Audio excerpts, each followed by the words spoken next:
What is up, RotoGrinders? 2 hours nonstop MLB DFS conversation, taking you all the way up the first pitch here on television Tuesday. It is a big boy slate, 13 games, 26 pitchers, 26 teams. We got to throw in some peers. No time for nonsense, Chop. No time for messing around. No time for shenanigans.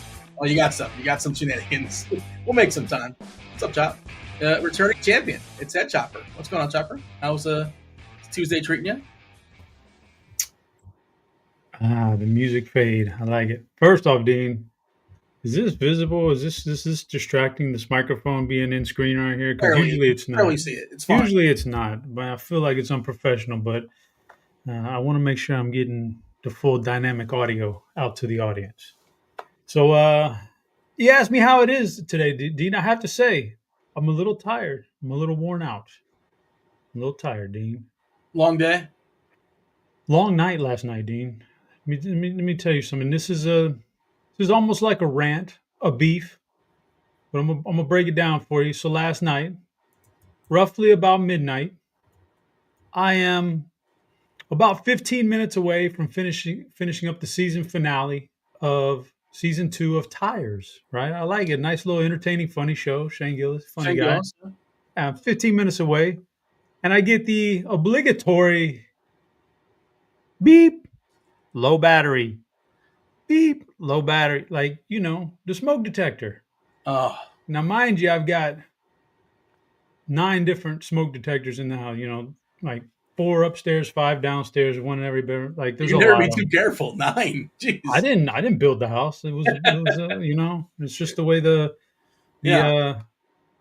way the system is these days. They put 1 in every bedroom and all this other stuff. And so, the one that's beeping is in the bedroom, my bedroom, where my wife is sleeping because she actually works a real job, not like me and you playing around with DFS. Although some will say this is real. We all know we're having fun, Dean, right?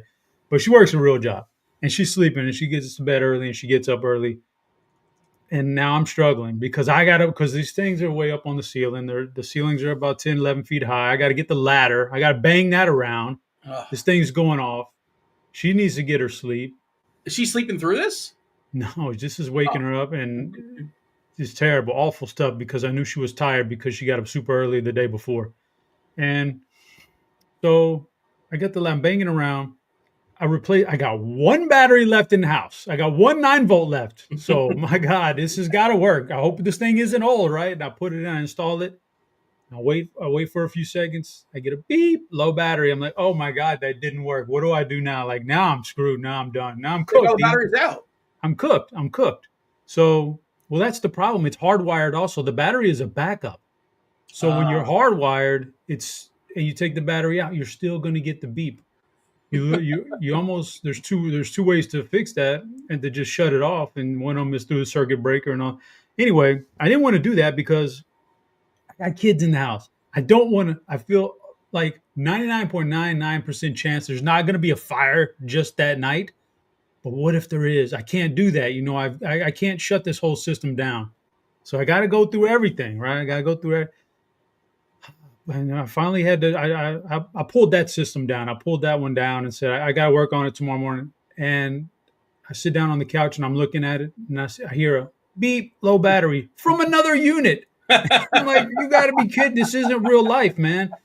And I had to go through every room and check because they're all kind of wired together. It's a weird system. And my beef is here, Dean,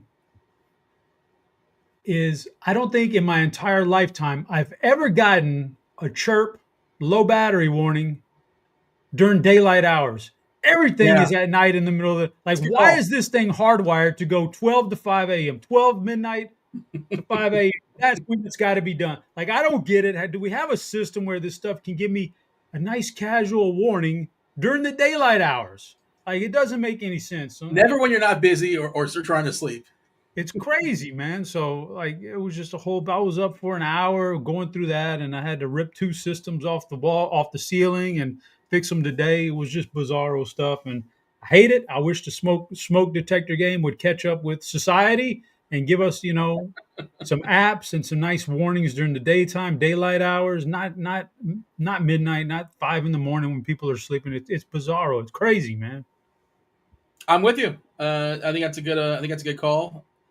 You could DoorDash consent to bring some batteries over to you with like a half hour or something like that. I don't know if it's something you considered if you wanted to plug in some batteries if you're in need of them, but it's still a miserable half hour. But you said you figured out an alternative plan. But yeah, the chat's impressed with you having 9. It's kind of a humble brag to say you have 9 smoke detectors. It's not. I It's don't low know key what the humble hell for them. the purpose is. Like, there's one, two, three. There's 5 bedrooms. One of them I use for my office. So there's one in every bedroom.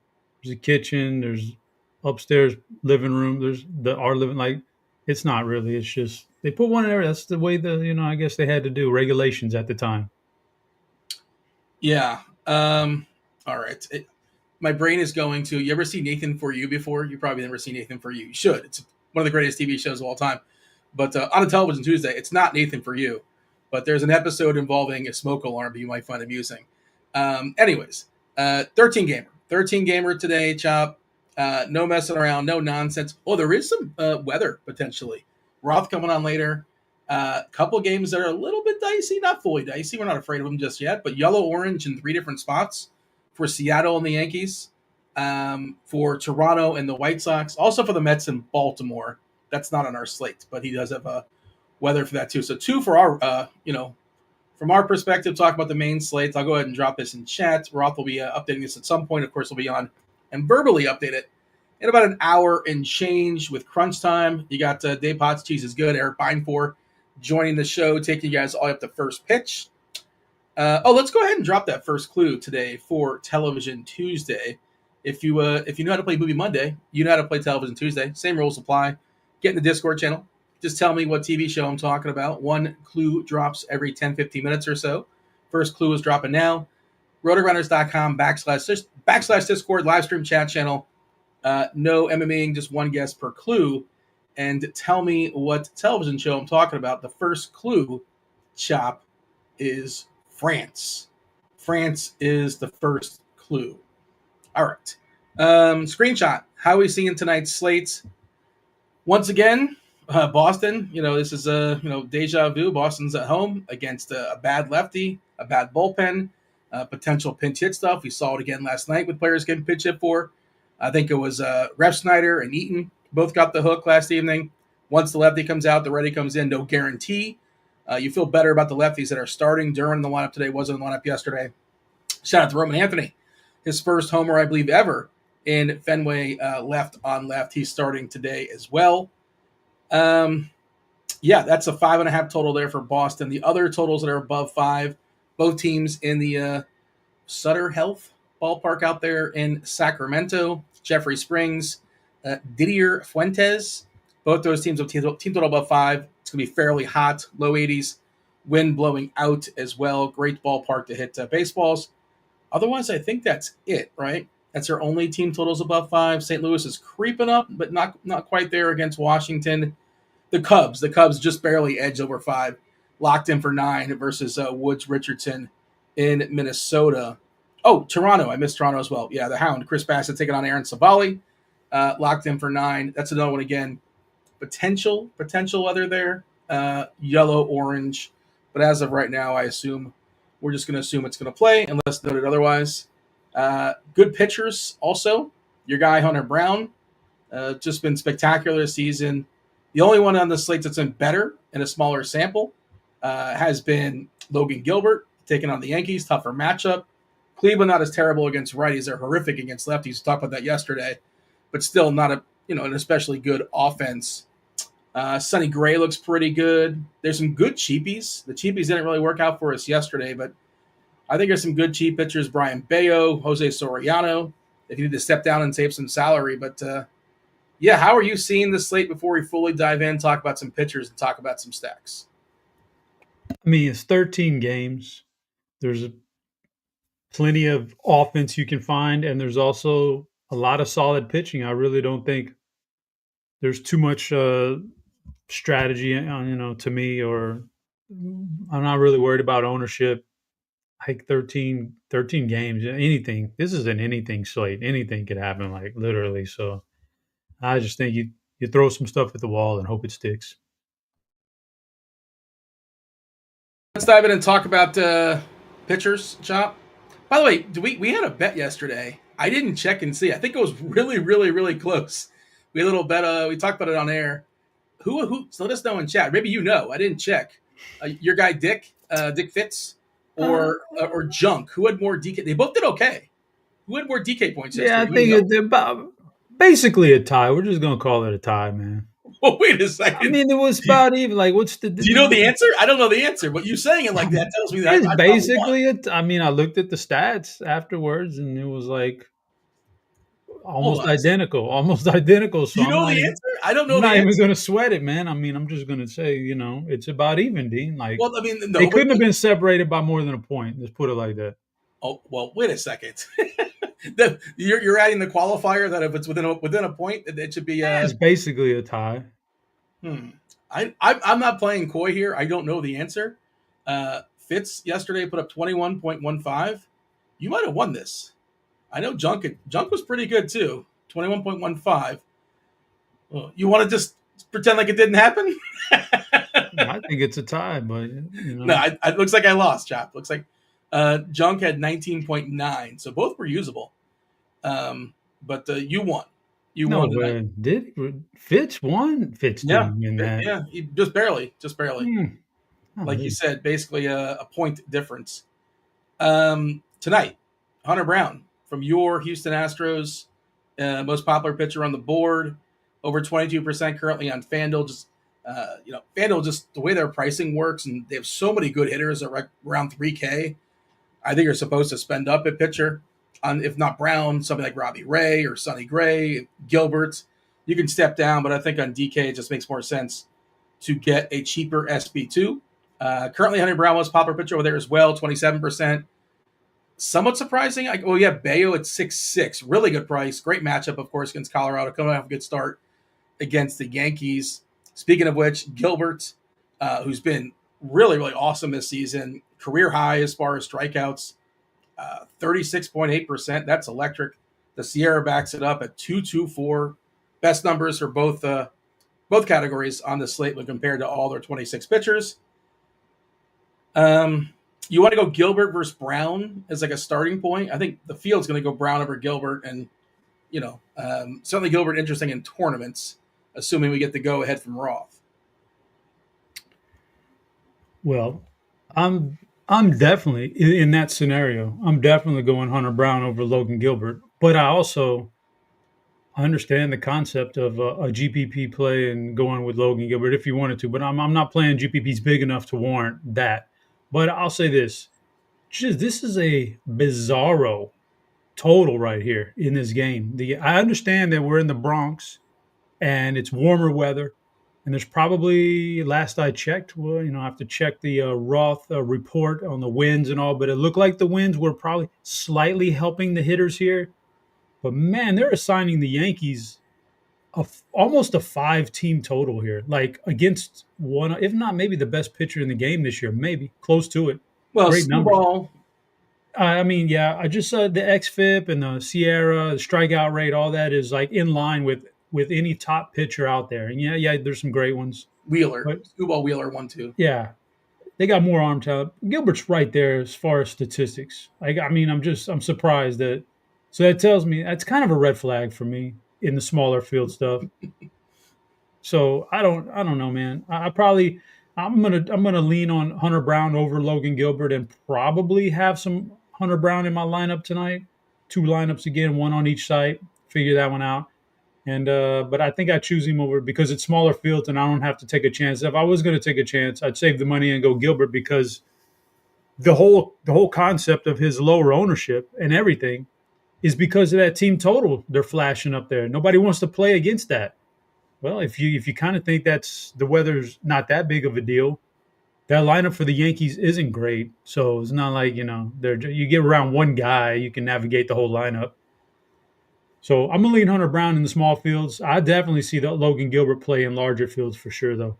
By the way, the weather you're talking about, 100 previous games, on Weather Edge, 23% bump in homers. That's a big boy bump. Got the fire emoji, 89 as far as the temp, 73 is the dew, 6 miles per hour is the winds going out to left center field. So bump of 4% in runs. So does look like a good environment to hit baseballs.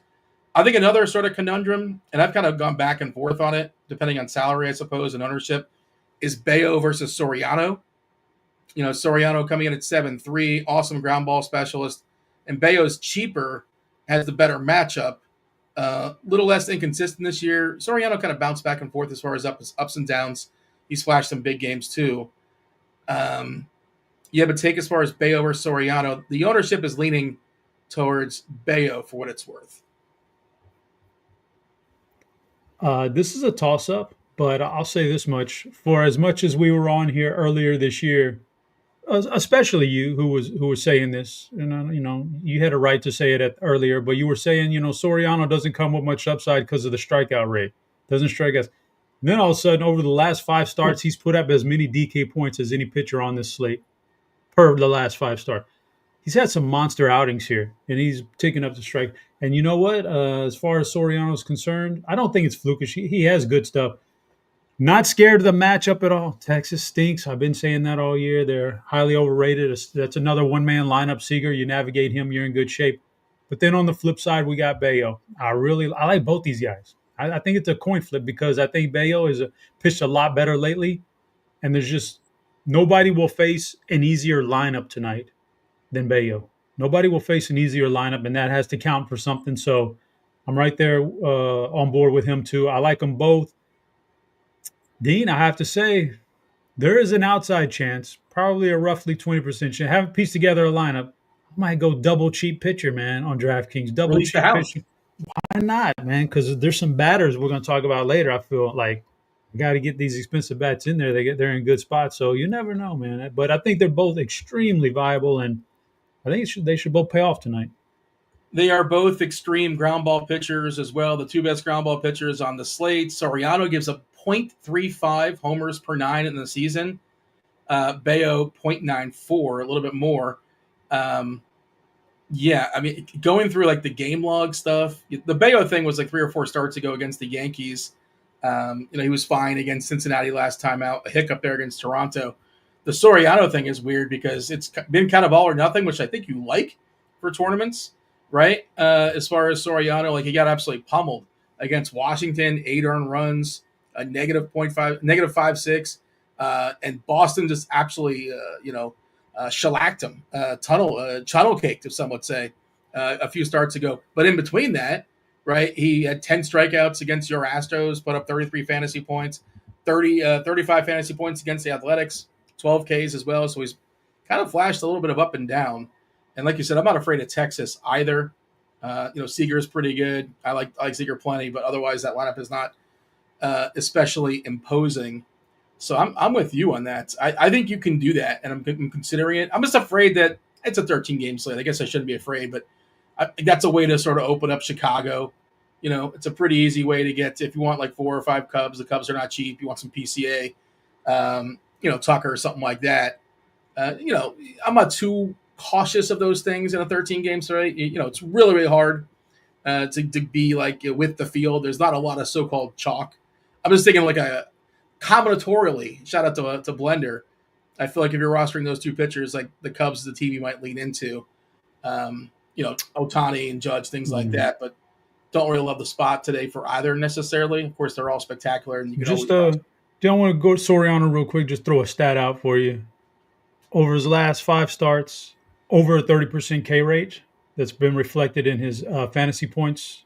And I don't know if that it's necessarily a big fluke because 2 years ago when he was coming out of the bullpen, he had a 30% K rate in 38 outings. So he's got it in him. He's flashed it recently. I think there might be something there. Chop, I'm going to be on tilt the rest of this show, just so you know, because we got a bink. We got a hole-in-one for today's Television Tuesday. Oh, you just ruined the game. I don't like it. We got to make the game harder. How do you get the answer from France? I mean, you must be that dude must be guessing. I mean, golly, I it's an guess. educated guess. Yeah, you don't know it, but there's a reason. There's a way to make an educated guess from that, and we'll get to it. We'll drop the second clue. The second clue is curtain. But we'll just play it out for funsies. So we did get a hole in one, which I don't like it. That means next time you make this game, it's going to be super hard. It's just going to be like first clue on television. That's the first clue, just so nobody get. I don't stand for hole in one. I don't like it. I'm not happy. I Robbie Ray. I would rather have a clue like that for clue one, just a vague clue. I'd rather have that than one that is extremely misleading and could take you down 1,000 different rabbit holes. Just my opinion. Fair enough. It's not Emily in Paris, by the way. I'm sure that was your guess. I don't see your guess just yet, but it is not Emily in Paris, although somebody did guess that. Okay. How about Robbie Ray? Are we going to talk about him throwing baseballs in a spectacular ballpark? He's been consistent of late. The two best hitters for Philadelphia swing from the left side, and Schwarber and Harper. I guess Harper is the second best hitter. Harper's not that great anymore. We'll see. I mean, maybe he'll figure he's been dealing with some injuries. Is this the beginning of the end for Bryce Harper? I'm not ready to bear him just yet. But, is that somebody you're considering? Robbie Ray. Sonny Gray is perfectly fine. You got to get over the two hitters for Washington of James Wood and Abrams. Otherwise, it's a bunch of nonsense around them. We know how terrible Pittsburgh is, but Lugo just kind of seems overpriced in my estimation. Like, he's fine. He's always going to be fine. Not always, but pretty good chance he's fine tonight. But is he going to put up a score you need? Probably not. Who else do you want to talk about as far as pitchers? We like the two cheapies. We like Hunter Brown up top. Gilbert is a potential pivot. Sonny Gray. Do you have anything else you like? I want your thoughts as far as Robbie Ray, if nothing else. Yeah, so some of the guys that we haven't talked about Robbie Ray is definitely in play. He's expensive on DraftKings, but it's a huge ballpark. It's a ballpark downgrade for the Philly hitters. I do like that. He's got that strikeout potential. Yeah, definitely Robbie Ray's in play for sure. Absolutely 100% could play Robbie Ray, even though he's kind of come back down to earth recently, but he's still fine. Sonny Gray scares me a lot more than Robbie Ray, if we're being perfectly honest, because he had that fantastic outing a couple starts ago. At some point, I think things like that kind of take a little bit of a toll on your arm, especially when you're old like Sonny Gray. So I kind of feel like that one start from like two starts ago. That was the Maddox, though. He only threw 89 pitches. It was a complete game shutout. It was 89 but you're still exerting a lot. It's not about the number of pitches. It's about the what do they call it in the playoffs? Like the leverage pitches. Stressful pitches? Yeah, stress pitches. And, trying to get a complete game, you're stressing about it, man. You're stressing. So I think that stress eventually takes its toll. You think he was stressing in the ninth inning because he really wanted a complete game? You think he cares about that? For sure. 5-0?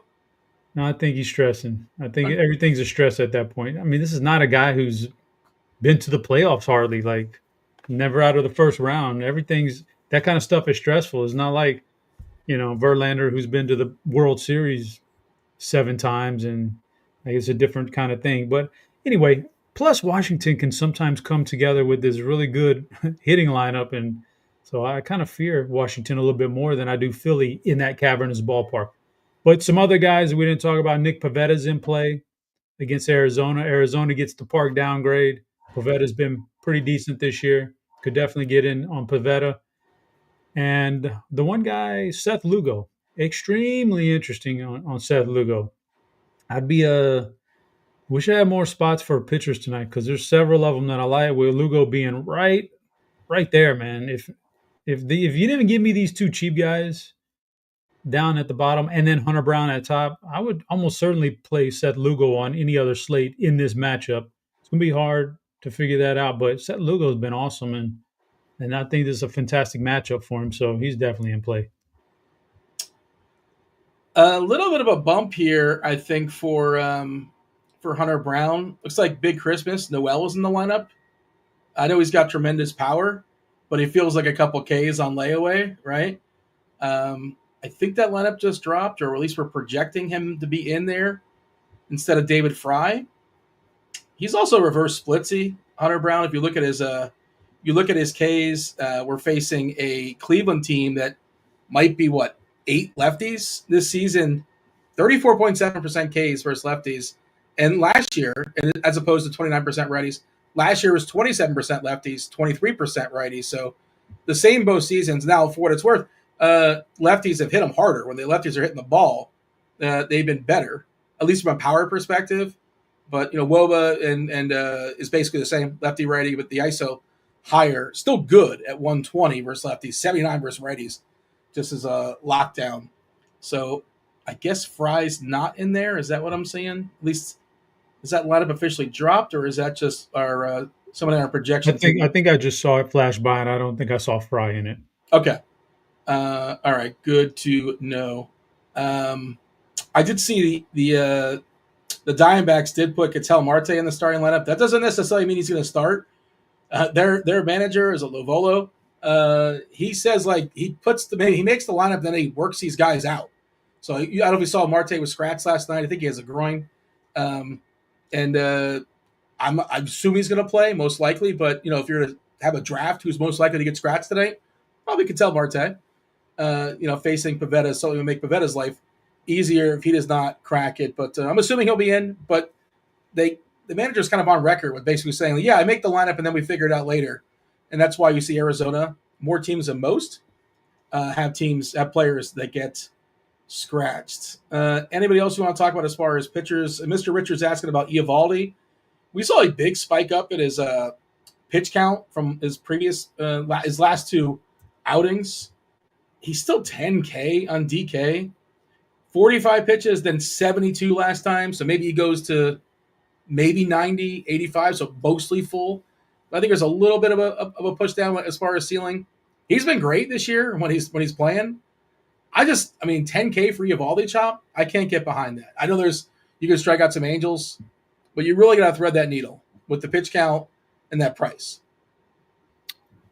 I think he's in playing large field GPPs. I won't have him in my lineup, but when he's been out there and been healthy, he's been good. I do kind of fear the Angels lineup a lot more than I used to. There's some really competent hitters in there, so I won't play him because of the price tag, but I would not besmirch anybody who wanted to play him. Did you mention Will Warren? I saw the chat was asking about him.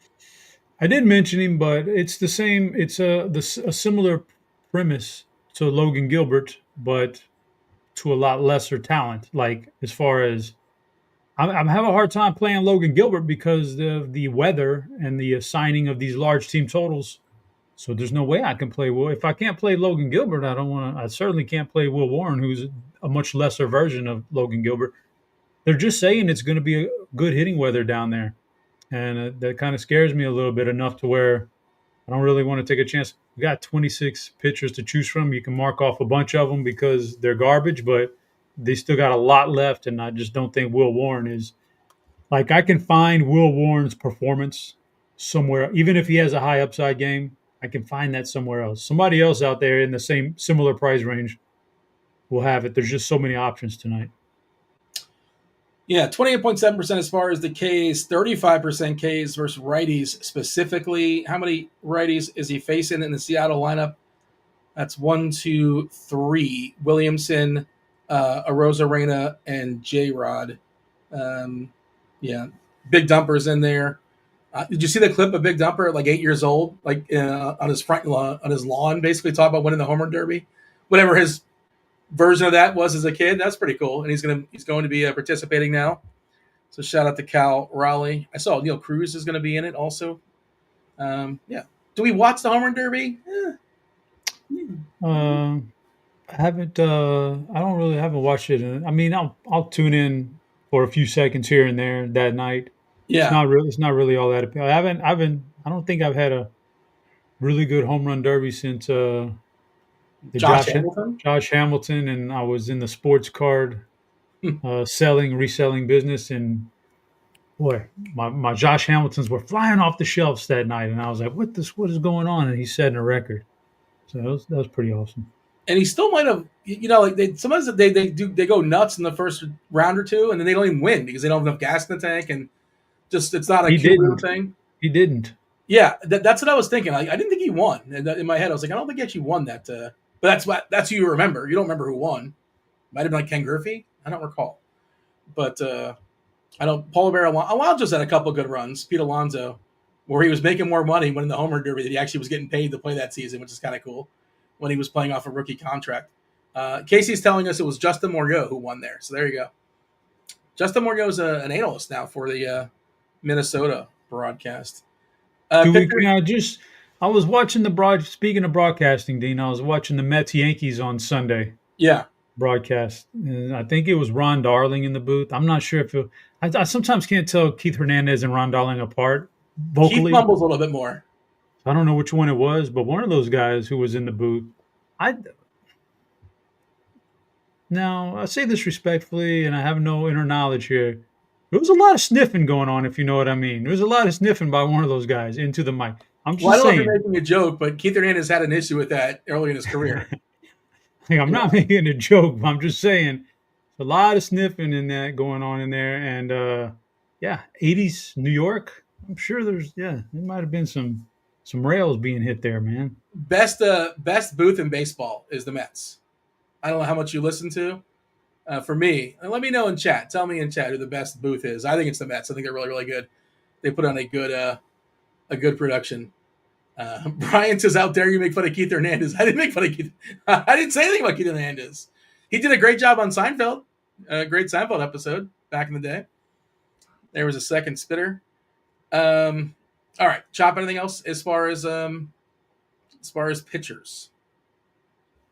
I don't want to take up everybody's time with all these other guys who are in play, but I'll recap it for you, though, Dave, if you want to recap. Go for it. I think there's a great option up top in Hunter Brown, a great option up top for GPPs and Logan Gilbert. I think there's fantastic bottom of the barrel salary guys in Bello and Soriano, and a great middle range with Lugo and Pivetta and Sonny Gray, Robbie Ray are in play. So there's a lot of options in all different price ranges today. I was thinking of when Keith Hernandez fell asleep 15 years ago in the booth. You remember that? That's another thing he did famously.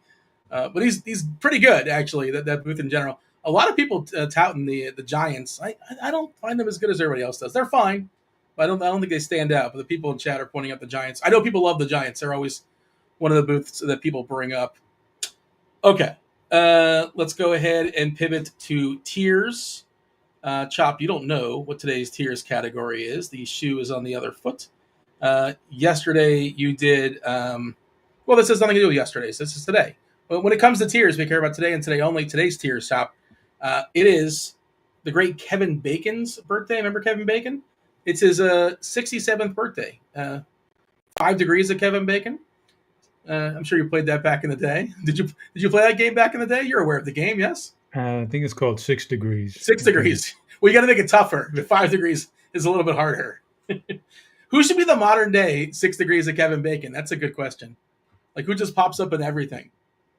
Oh, well, maybe the chat will give us a good answer for that. Who's like in just every random movie? Okay, so pick somebody in like Anchorman that's in the fight scene. That's always a clean way to get there because there's so many people to play with. So I ranked Kevin Bacon movies. Kevin Bacon movies. What is your favorite, least favorite Kevin Bacon movie? Chat, let me know as well. Kevin Bacon movies, Chop. First thing that comes to mind. Derek is saying Tremors. I mean, the first one that comes to mind is Footloose. But, I mean, that's obviously not his best work. Yeah. But Footloose comes. Yeah, I would hope not. Tremors was good at the time. It was awesome. I'm sure if you rewatch it now, it's probably, terrible. Yeah, but it was super, super entertaining at the time. It was just interesting. But Kevin Bacon. Man, that's a tough one, Dean. Do you want me to tell you my list? Do you want me to tell you what I was thinking about? Do you want to see the list being revealed? He's not really been outside of like Footloose and maybe a couple of. I don't think he's like been the star of. Well, he doesn't have to be the star. The movie I pick, he's kind of like he played a part in A Few Good Men, and now good as you get right there. So that's probably got to be on the list.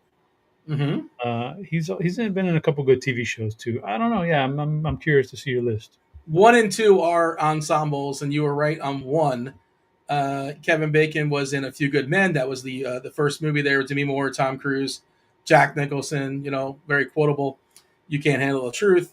And then tier number 2 category is another ensemble, JFK. JFK. Again, he's not the main player in that, but he's in enough of it where we had to put him on the board. Now, there's other movies I think are A or B tiers, or 1 or 2 tiers, if you will, that I didn't make the list because it would be insulting to put him at 3, 4, or 5.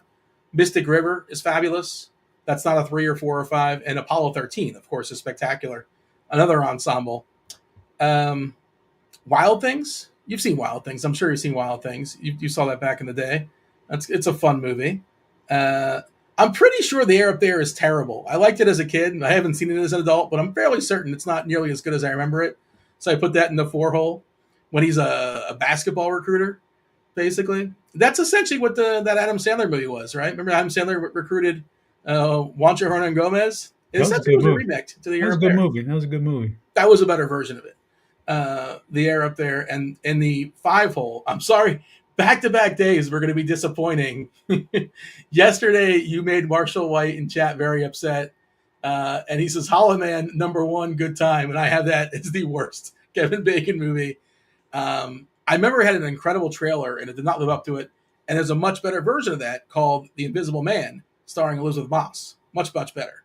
Hollow Man's terrible, but The Invisible Man is good. So that is my list. By the way, well, I guess I could say it now. What inspired today's Television Tuesday was Footloose. That's what popped into my head. We should drop the third clue just for fun. The third clue number 3, happens to be 3. France, Curtain, and 3. That is your 5 tiers today. A Few Good Men, JFK, Wild Things, The Air Up There, and Hollow Man. Any major gripes here, John?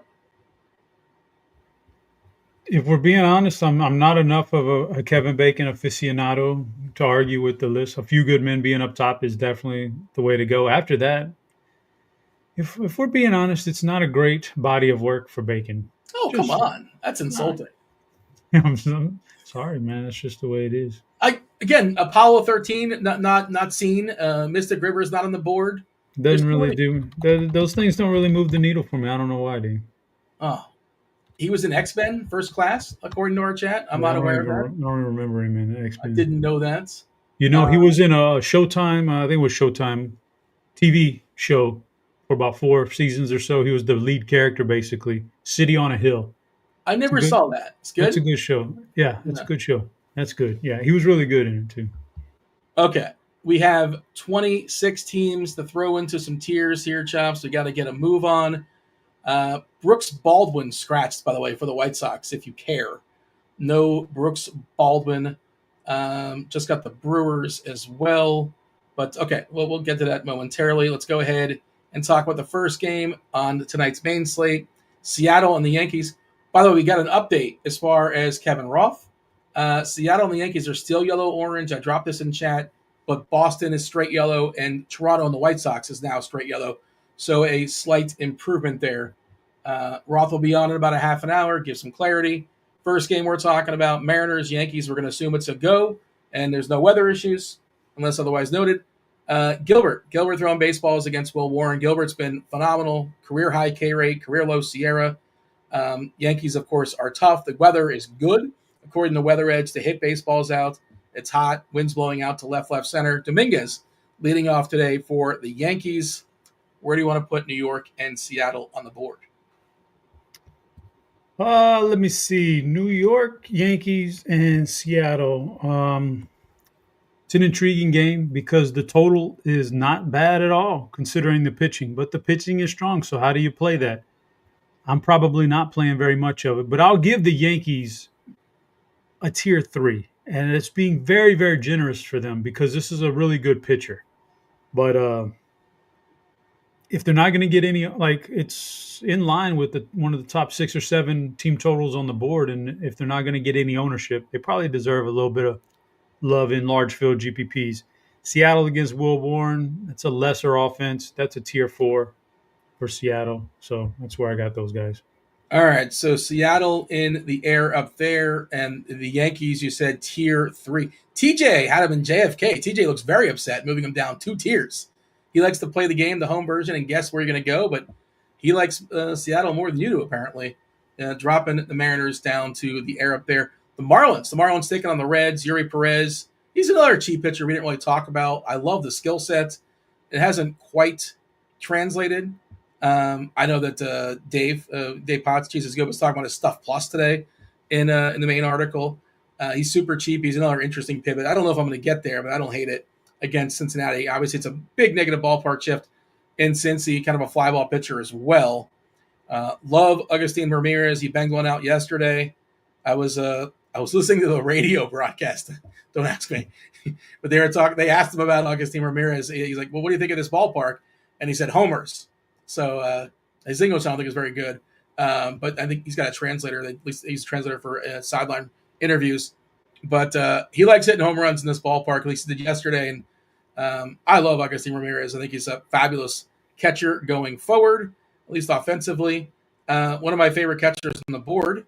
I don't know if I'm picking on Yuri Perez. Certainly, De La Cruz. You can always play him, but curious your thoughts, Reds and Marlins. Yep. I'd say the Marlins. Well, okay, both these teams. I can just tell you right now, both these teams are going to be tier 3 teams for me.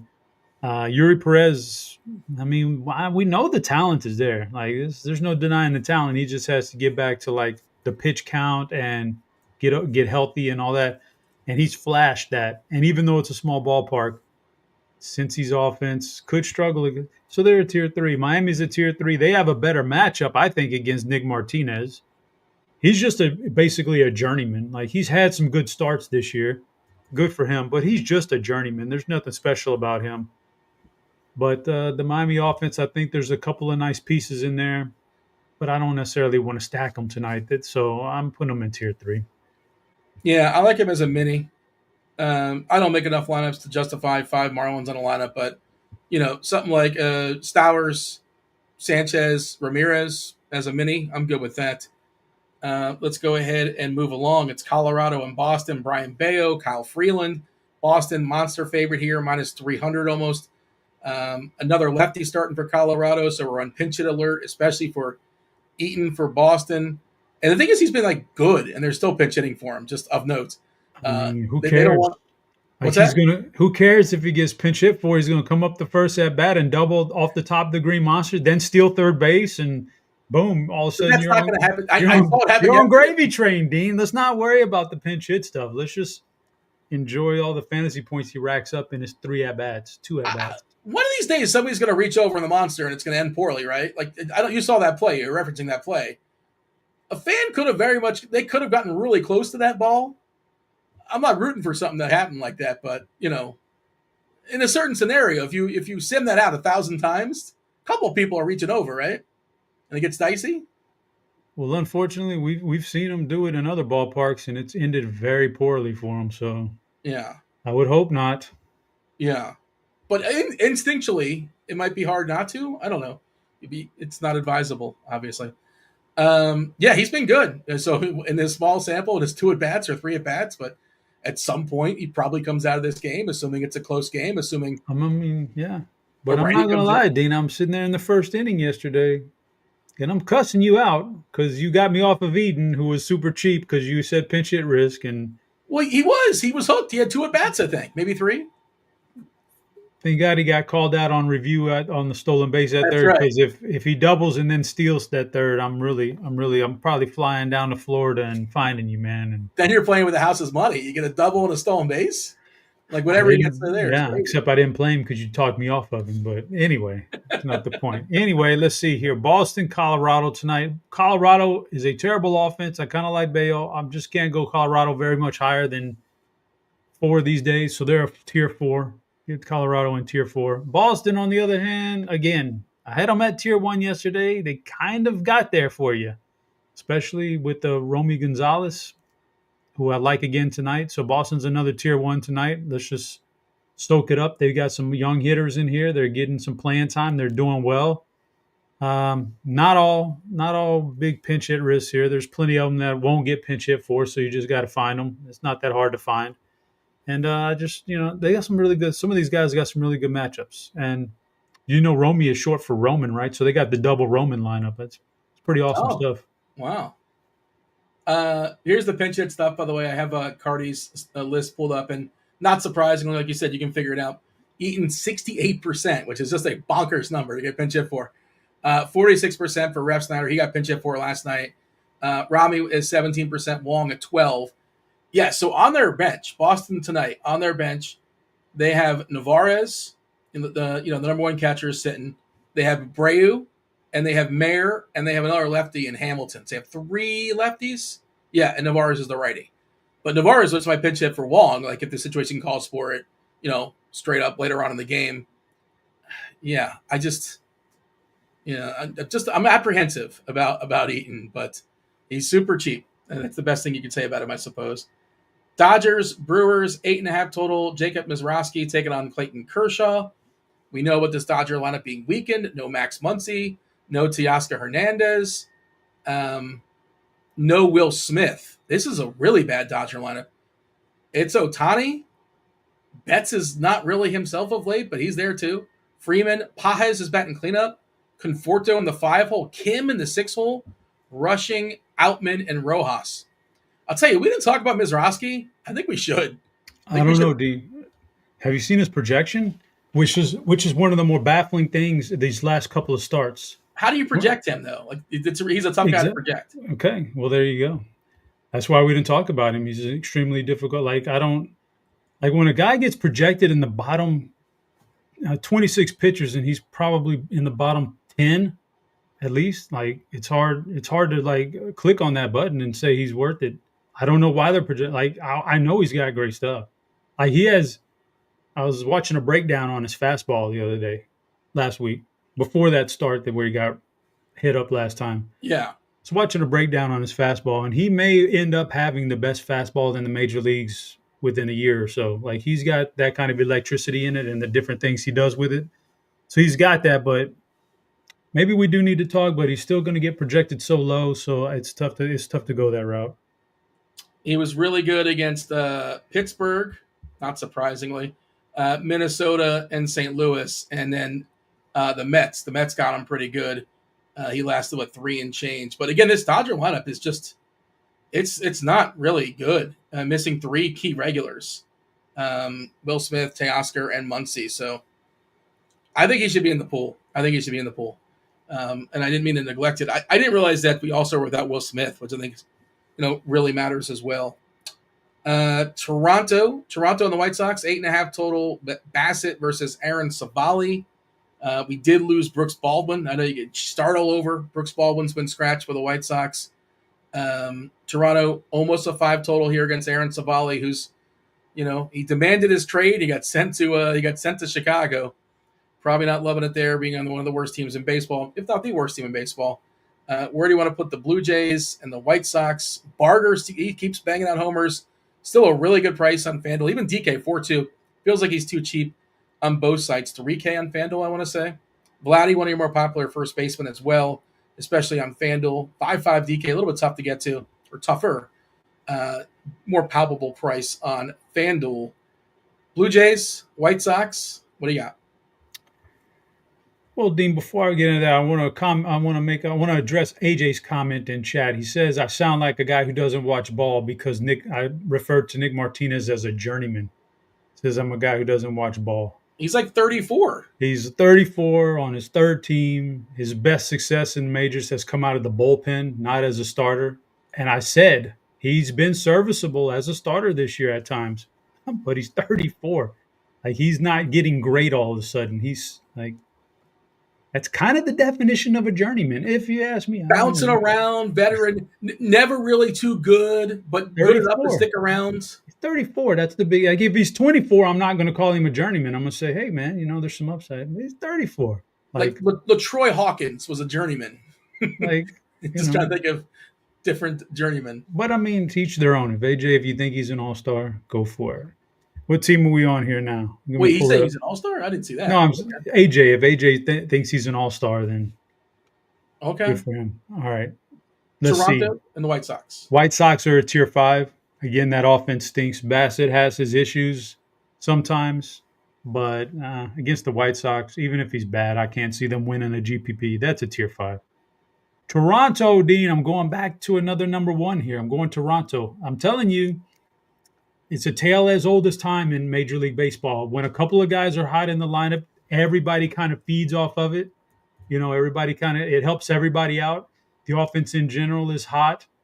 Uh, they're on this winning streak because they're putting up big runs. When you look at some of the barrel percentage and hard hit rates for this entire lineup, like the individuals in that lineup over the last 2-3 weeks in this winning streak, a lot of them are off the charts.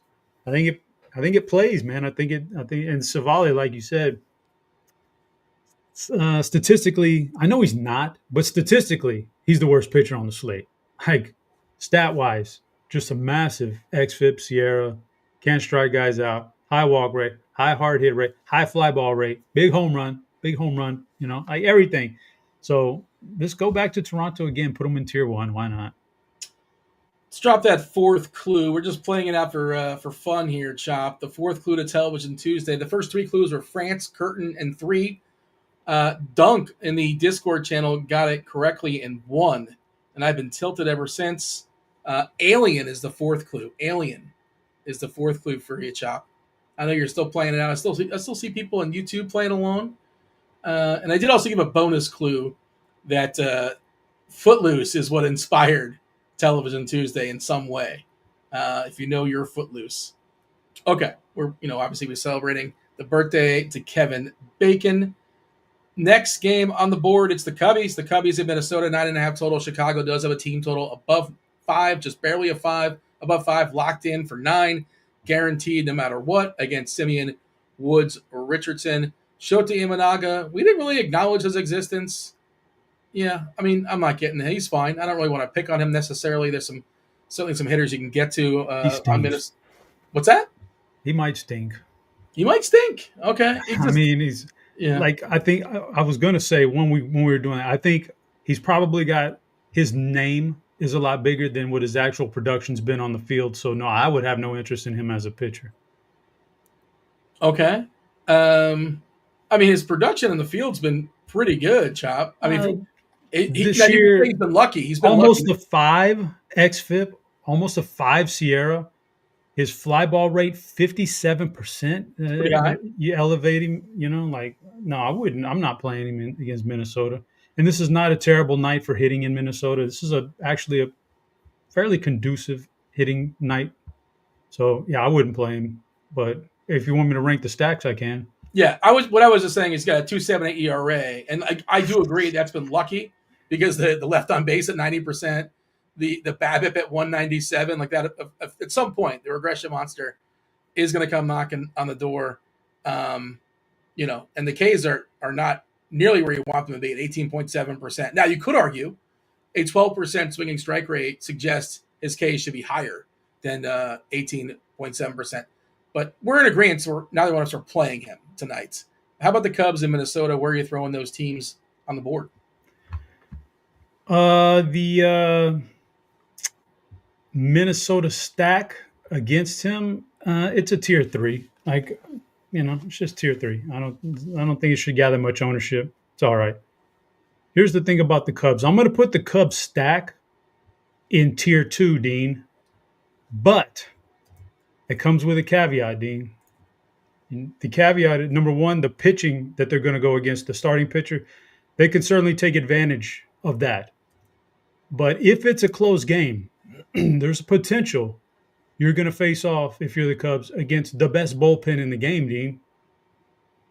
And that leads me to Chop's late inning leverage report. Yes, I was looking forward to this. How's that? That got a good ring to it? It's more catchy than the 19 different words you had for the previous version. Chop's late inning leverage report. It's a work in progress, but we'll roll with it. Minnesota bullpen, Dean. I said this might be the best bullpen in baseball. It's really up there. Everybody knows Duran is just disgustingly nasty. What about Griffin Jacks? Little relief man, middle inning, hold guy, 7-8. 1.52 xFIP, that's fine. 38% K rate, that's up there with, all the other good relievers in the game. He's capable of throwing 5 pitches, which is different than a typical reliever who has just 2 pitches that are dominant. He's got like 5 pitches in his wheelhouse. He can throw them all. 97 mile per hour, 4-seamer. Makes his changeup deadly, Dean. His changeup is nasty. The changeup is like throwing darts down and away versus lefties. Left-handed batters, Dean, are hitting just 0.59 WOBA against the changeup. That's how he gets his lefties out. Against the righties, a 1.78 weighted on base versus the sweeper, Dean. So he's got the sweeper to righties, he gets you out. He's got the changeup darting down and in to get out lefties. He's got the package, man. Let's give it up for Griffith Jacks. Big time.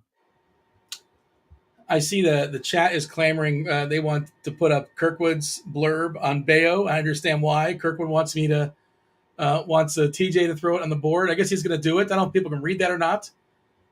Chop, should I read this? Do you want to read this? Go for it, Dean. It's all you. I think it's literally all you. Yeah. So Kirkwood, I have to imagine there are some people that read the content and don't watch the shows necessarily. And don't completely understand some of the reference here that Kirkwood's making, but he's talking about Bayo against the Yankees tonight. And let's see. Well, the main part of it is I can't read it. It's a long blurb. I don't have time to read all that. Well, what is that? I'm happy for you, or I'm sorry it happens. But the back end of his blurb on Bayo, he says a lineup full of all Dean Shabelsons would most likely perform better than the Rockies, calling a Bayo masterclass tonight. And again, reader out there who has no clue who I am or does not watch the shows is like, I don't get this reference. I don't know what that means, but I guess I'm rostering Bayo. I'm not sure. I don't know, Dean. I think you're selling yourself short. I think everybody with an RG subscription knows who you are.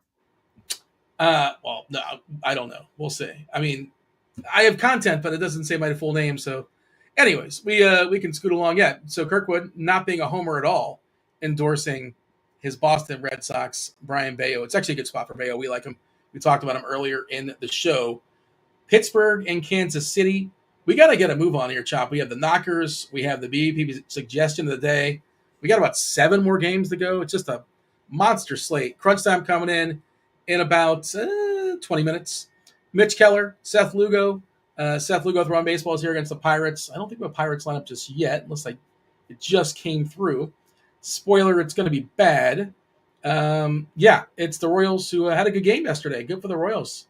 Put some crooked numbers on the board. I think Vinny P banged out a homer, if not mistaken. Mitch Keller, Seth Lugo, tough ballpark, 7.5 total.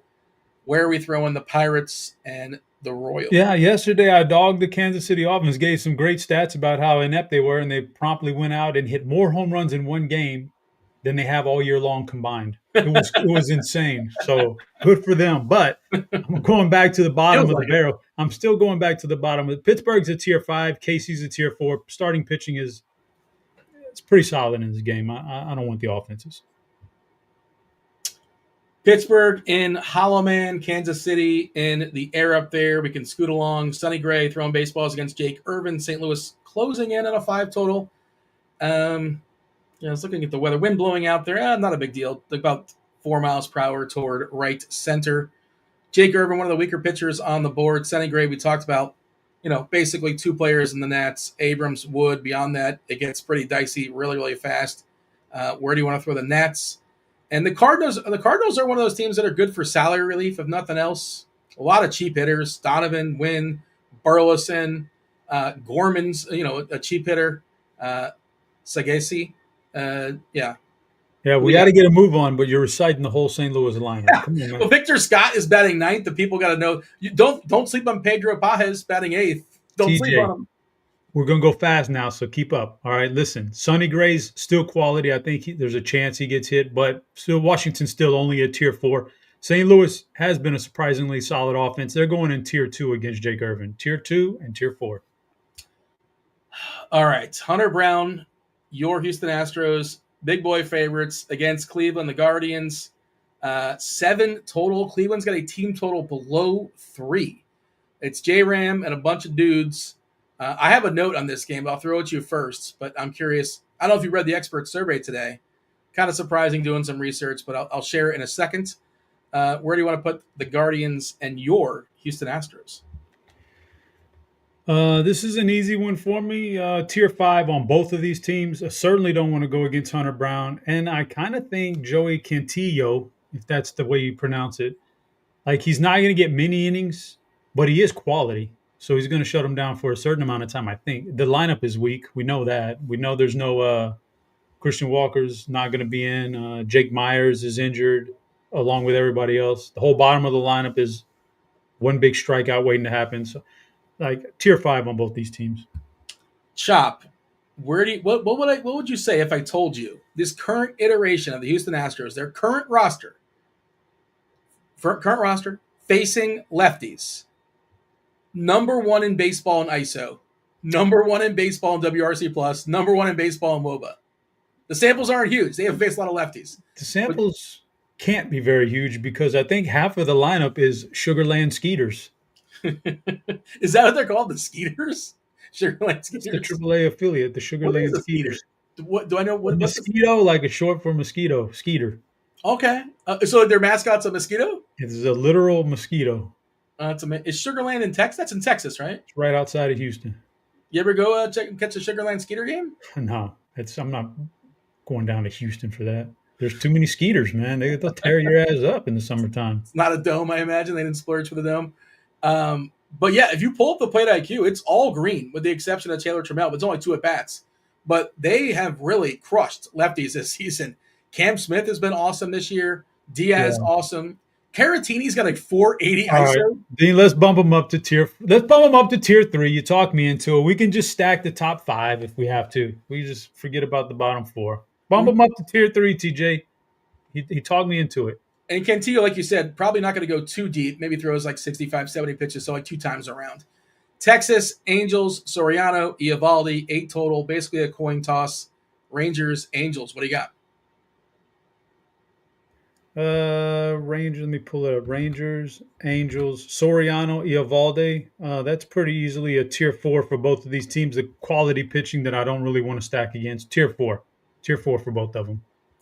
Both teams in tier 4. Arizona and San Diego. We'll talk about them in a second. I will give out the 5th clue for Television Tuesday. It is Earth. Chop, you did stop guessing. I know you get upset when somebody else gets it, but 5 clues are in. We already have a winner. France, Curtain, 3, Alien, and Earth.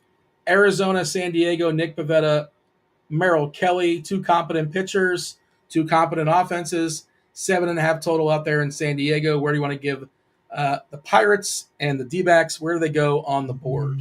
Arizona against Pivetta, I think he's pretty quality, and it's a good bullpen behind him. That's a tier 4 for me, Arizona is. Park downgrade. San Diego's a tier 3. Merrill Kelly's not bad at all. Not as good of a bullpen, and San Diego at home has some life in offense, so they're a tier 3. You never know when they can do something. We almost caught up too fast now, Chop. We only have 2 games to go. Okay. we went at ludicrous speed there for a few minutes. Taijuan Walker throwing baseballs in San Francisco. That is a journeyman, by the way. That is a journeyman pitcher, Taijuan Walker. Nobody's going to disagree with that, right? Bounced around. Technically, he's only 26 years old. No, he's not. I know he was in the league at like 20, right, for the Mariners. Weren't they calling him like the next next Hernandez? He was a prospect at one point. Yeah. In Seattle, he was considered to be like the next King, right? He was supposed to be pretty good, but that didn't work. He's probably younger than I think he is. No, I feel like he's 34. 32. Okay. Robbie Ray on the other side, the super consistent Robbie Ray, who's supposed to be up and down, that hasn't necessarily been the case of late. 2 best hitters for Philadelphia, swinging from the left side. Great ballpark to throw baseballs. Ray kind of, sort of, somewhat. I was going to say he's lost on this slate, but I guess not, according to our ownership. Where do you have Philadelphia and San Francisco? So when you stack a team, Dean, there's a lot of different there's some different ways your stack can get there and help you win. One of them being, you pick a guy from your stack who's low owned and he just goes 2 home runs and a double, something crazy. He just has this crazy game, isn't played by anybody else, and the rest of your stack isn't even that great. It's just average, but that one guy props you up, that can happen. Or, you pick the right guys and they just do whatever. They do really well, and that does it for you. But when we're out here in San Francisco, we just don't get a lot of home runs out here. So I just don't like stacking in this ballpark. Not when there's 12 other games and there's such good spots. So San Francisco's a tier 4, even against a journeyman. San Francisco's a tier 4. Philly, I'm gonna say tier 3. I won't be stacking. Won't even play a player from them, to be honest with you, either one of these teams. But I'll put Philly in tier 3 just because Robbie Ray has his moments where he can be really bad, and he doesn't even get out of the second inning, and you never know. And there's some power in there. So just on the off chance that happens, I'll give him a tier 3. Wild things, but truth be told, I won't play a single batter from either one of these teams. I don't like being game log guy, but yeah, looking at Robbie Ray's game log, his worst start is 10 fantasy points in his last 14 starts on DK. He's been pretty good, pretty consistent, coming off an electric start there against Arizona, where he went all 9. He went all 9 last time out in 102 pitches. Last game on the board, crunch time coming in about 5 minutes or so. You got cheap just Kevin Roth. Fake news, Dean. What? We got 2 games on the board. Did I skip one? No, we got 2 late games on the board. Well, Philadelphia and San Fran, and we have Atlanta and the Athletics. What else do we have besides that game? I don't think we did Dodgers Milwaukee yet. We talked about the Dodgers. Yeah, you know what? I don't think we put them on the board. I think I might have skipped. We just talked about Ms. Rocky, the Miz. Yeah. Okay, I can run that for you real quick. They're both tier 4s. I'm not stacking against Ms. Rocky.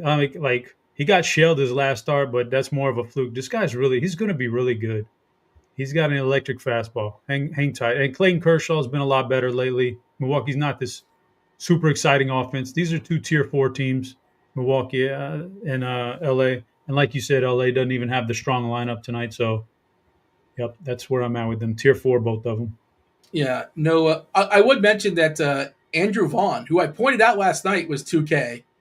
He would a 3-run homer last night. He's still 2K. Again, cussing you out because you said not to play him. I didn't say you can't play Andrew Vaughn. I didn't say that.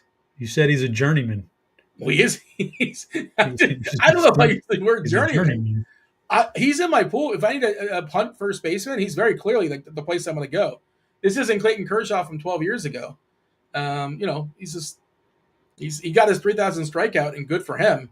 But he's just not the same guy, and I'm okay picking on him to some degree. 2K is just too cheap.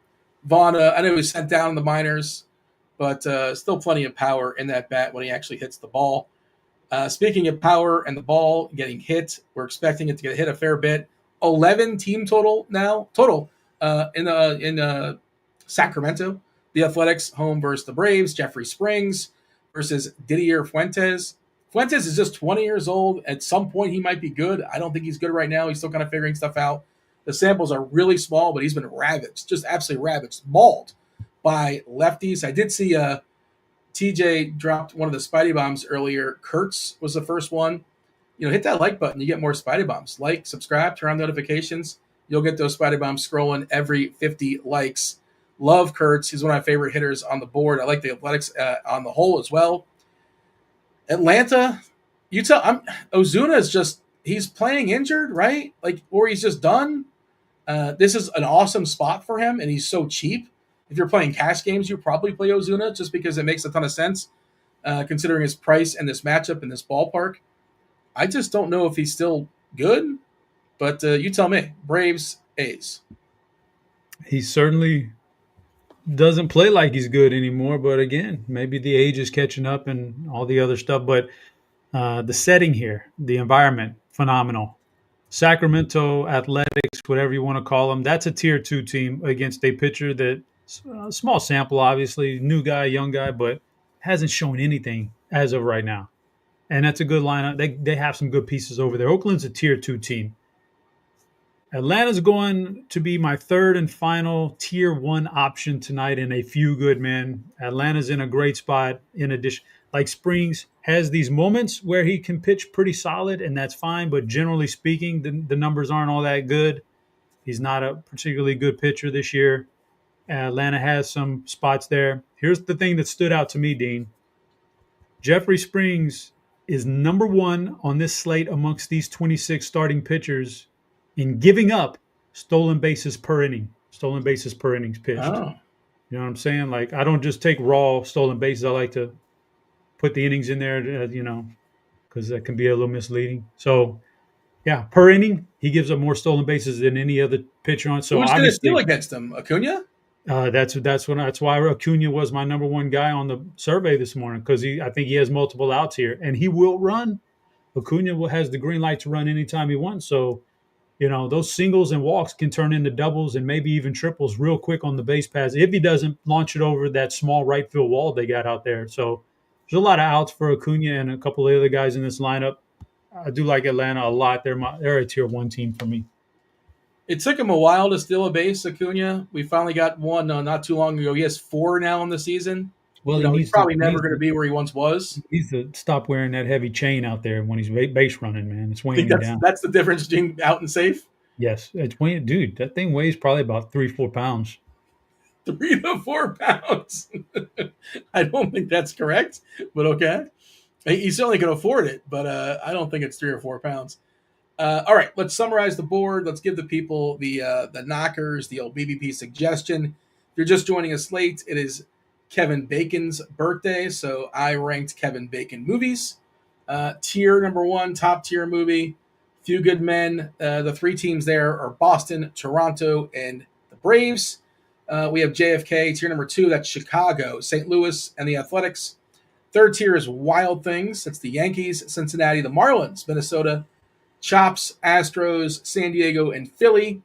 The air up there, most popular tier, that's Seattle, Colorado, Kansas City, Washington, Texas, the Angels, Arizona, San Fran, Milwaukee, and a watered-down Dodgers lineup.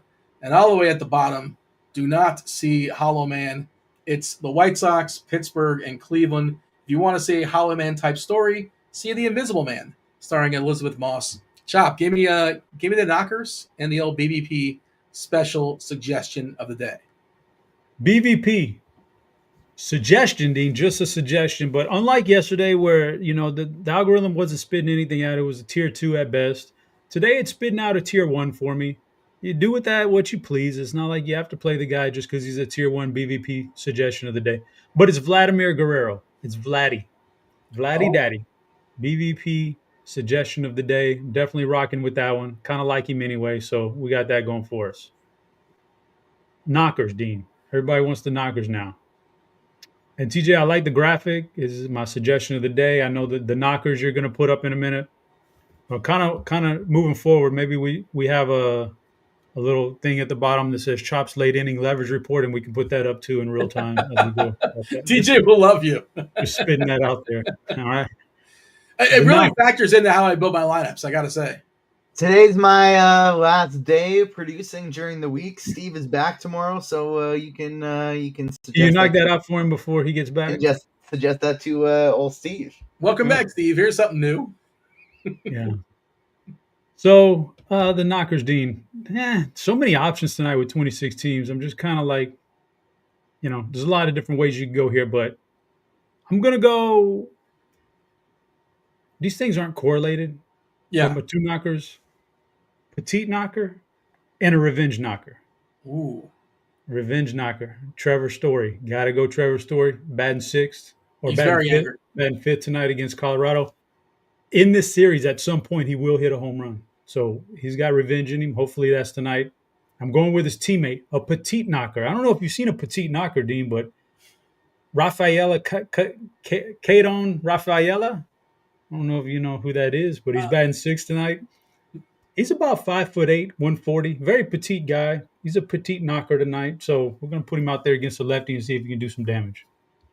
I did see Vladdy in his career versus Savali, 14 at-bats, 5 hits, 5 of 14, 3 singles, 2 homers, couple walks, and a strikeout. I know Crunch Time is coming here in just a second. I do want to clarify today's Television Tuesday. We did get a winner early.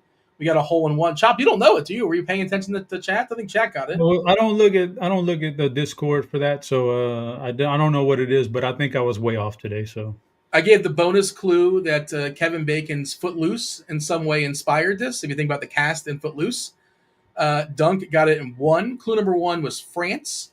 France was in reference to one of the cast members, French Stewart, which I don't know if he's done anything else of note. But if you know French Stewart, you know the TV show he's done. You're already there.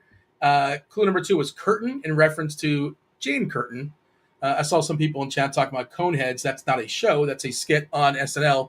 But it's kind of sort of somewhat in that vein. Clue number 3, Chop, 3 was 3. It'll make sense in a second. Clue number 4 is Alien. This was a group of aliens that are visiting Earth. Earth is the 5th clue. Earth, of course, is the 5th rock from the sun. No, it's the 3rd rock from the sun. John Lithgow, the Trinity Killer, was the priest in Footloose, and he wanted the band dancing. Remember that? That was the inspiration. Do I remember John Lithgow in Footloose? Yes, absolutely. He was the angry priest guy. Yeah, he did. I don't remember. He didn't want dancing. He wanted outlaw dancing. He was very angry they were dancing. He wanted his daughter dancing with Kevin Bacon. It was ridiculous, and so they had to show him up. They had to show him up one day, one fine country afternoon. They had to show him up. You remember more about Footloose than I do. I saw it many years ago, and it didn't crack my top 5. Didn't really make the board because I don't really call much outside of angry John Lithgow. Okay, crunch time is here. Let's go ahead. Let's bring him in. It's Chief Meteorologist Kevin Roth. It's Erik Beimfohr. It's Dave Potts. Cheese is good. Crunch time right now.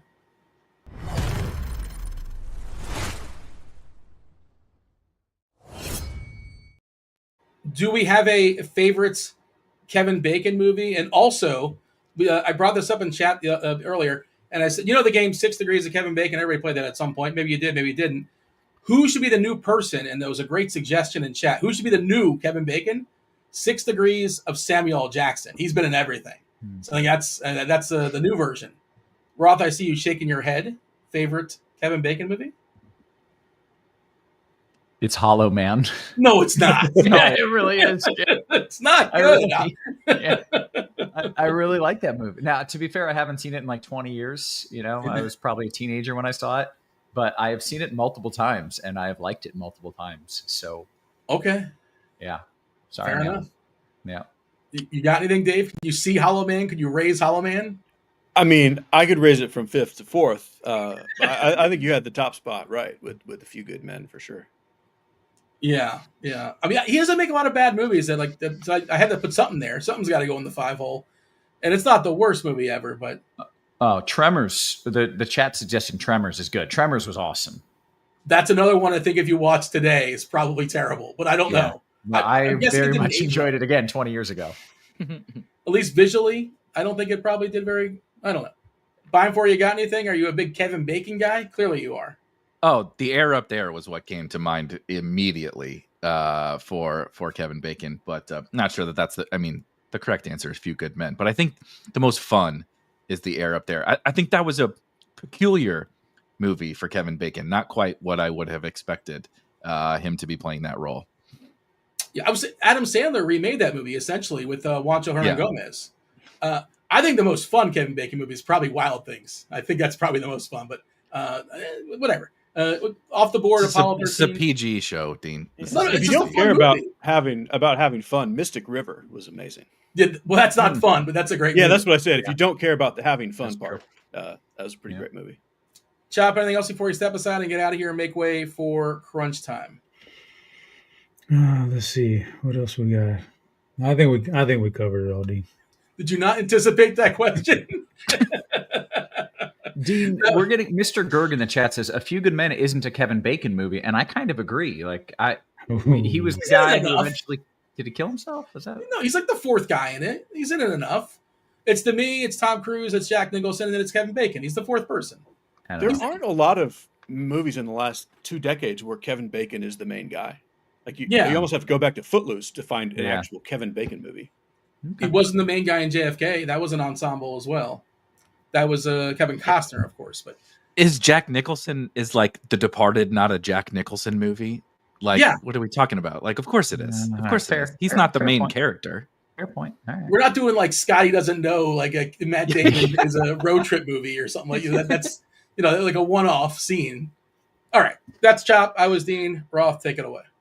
Good stuff, as always. Welcome to it, ladies and gents. You know the drill. It's crunch time. We're going to bring you up to lock. We got a couple of the sharpest minds in the biz. I have seen Beimfohr, 7 out of the last 8 days. That includes on the weekend when we weren't working. What's up, Erik? How are you? It's wonderful. It is a day ending in where Jeffrey Springs is pitching, so I think that's why you're seeing me. I'm contractually obligated to speak about Jeffrey Springs every 5 days or so. How's that been going for you? Just real quick. Not great. Great. So tonight will be the night when I don't play him. That he'll be awesome. Right. So do whatever the opposite of what I say with Jeffrey Springs. Okay. Well, I'm proud of you for adjusting and learning. But now he's going to crush. We got Dave Potts. Cheese is good in the house as well. What up, Cheese? Yeah. So I was writing the musings, and first thing when I got to Jeffrey Springs, I paused my writing, went to look at the schedule because I assumed Beimfohr's on the show, and I was like, amazing. Tonight can't be the night he wants these 8 points, can it? So I'm glad to hear. Cheese, how do you feel about the slate here? You got, I think there's a lot of good pitching options. Is that what I've been kind of gathering? There's a lot of good everything. Like it's 13 games. Yeah. There's a lot of good pitching options, a lot of good hitting options, good expensive options, good cheap options, good mid-tier options on all sides. Good everything. Yeah. Well, there's one thing that's not great, and that would be the rain. Kind of a lot going on with the weather. And I guess we'll start in New York. I think they just need to play on time. I don't know what their plan is. If they late start, it will likely be a 2+ hour late start. And I don't think they should do that. And yet if they don't late start, there's a legit chance of an in-game delay. Do we want pitchers there? Kind of, maybe. Certainly, somewhat. Not like, oh, this is the pitcher, just in the mix. I think they're probably going to start on time because the rain is, I'd say, an hour and a half out. And then at that point, the rain could be light enough that they just play through. But if they do start on time, there is a legitimate chance that they have to have an in-game delay. If they late start. Now, either way, I think the game plays, right? Whether they late start or not, I do think the game plays. But it's just, there's no great options for them. It's just kind of an annoying spot with the rain that's moving in timing-wise. And then we get to Boston and Chicago, both of which are just at any point a shower or storm could pop. I think the likely outcome in both is that you get the dry 9, but there's a legitimate chance that you just get the storm in the wrong spot and you get a delay in either of those games. I don't think that risk is high enough that you need to change your whole plan. Cheese is not like that. What's up? No, I'm just thinking about, you said the dry 9. I think from here on, every game that's green, you should just put this one looks like the dry 9. Is the dry 9. Yeah, that's the first time I've used that, and I used it just like I've said it a million times. I loved everything about it. Yeah. All right. I'll start working that into the vernacular a little more. Fingers crossed for the dry 9. That's what I tell my wife sometimes. You ready for the dry? Never mind. Bottom line is you got a chance for a delay. Sorry, TJ, don't boot me. Don't boot me. Trying to even figure that one out, if I'm being honest. We need the All-Star break. It's a length All-Star break here. Yeah, we really do. Where did I go? All right. Anyways, chance for a delay in Chicago and Boston. And then St. Louis. Somebody asked about St. Louis. Late starts at worst, I think, in St. Louis. And that's pretty much where I stand on all of that. You okay, Cheese? I'm muted so I could laugh. That's good. That's good. Damn. All right. Beimfohr, I was already on the edge because Kirkwood had said Big Ron in the chat. We got Big Ron chalk night. All right. We got to get it together. I swear it is Pacifico Tuesday, but it's unrelated to the laughter. Let's dive into the pitchers. I want you to lead us off, but I don't think he's capable. This is my favorite. I need a when good laugh. I was due for a good laugh. Good. When someone can't keep it together is one of the funniest things on planet. When truly it just builds and and builds, and now I'm tearing up. Oh man! All right, Beimfohr, can you lead us off with some pitcher talk here? Yes. We'll let Cheese I can. compose himself. Cheese needs a bathroom break, I think. Yeah, he mentioned there are a lot. I can't. Sorry, I gotta change. Hold on. I'm gonna move off of the StreamYard here and get away to something else. I can't. Yeah, go look at the screen. We got screens everywhere. There's no chance that I can look here. All right, there's a lot of good pitchers. Okay, there's a lot. God damn it. I will say he ended up getting lit up at the end of the game, but Dick Fitz was close to a dry 9 innings last night. Close to a dry 9 for Dick Fitz. TJ. All right. Dick Fitz had like a dry 6.5. What is that? I kind of like. All right, we're back on track. We're good. We got the ship in the right direction. All right. I'm intrigued by the scale of dryness. I don't think you should be. I'm intrigued. All right, pitcher. There's a lot of good ones. How I'm actually interested once Cheese can stop crying. I'm interested to hear what he's doing, because I think, to me, spending down at pitcher tonight is really where I want to go. There's like a bunch of, specifically on DraftKings, there's a bunch of options. I know we're like joking about Jeffrey Springs, but like not him. There's other good cheap pitchers, like several. I mean, there's a guy facing the Rockies who's 6,600 on DraftKings. There's, if you do like Jeffrey Springs, I believe 6,300 on DraftKings. Jose Soriano has apparently turned into modern day, Cy Young, and is 7,300. Like Chris Bassett is cheap. Like Seth Lugo is cheap. There's a bunch of cheap guys. And so while I like Hunter Brown, I like Logan Gilbert, etc. I'm spending down at pitcher. But if you got some cheap bats you really like, by all means. I mean, Hunter Brown is great. I like Sonny Gray as well. But there's just a lot of arms I'm personally spending down. Jeez, I couldn't stop looking at you. Never look at me.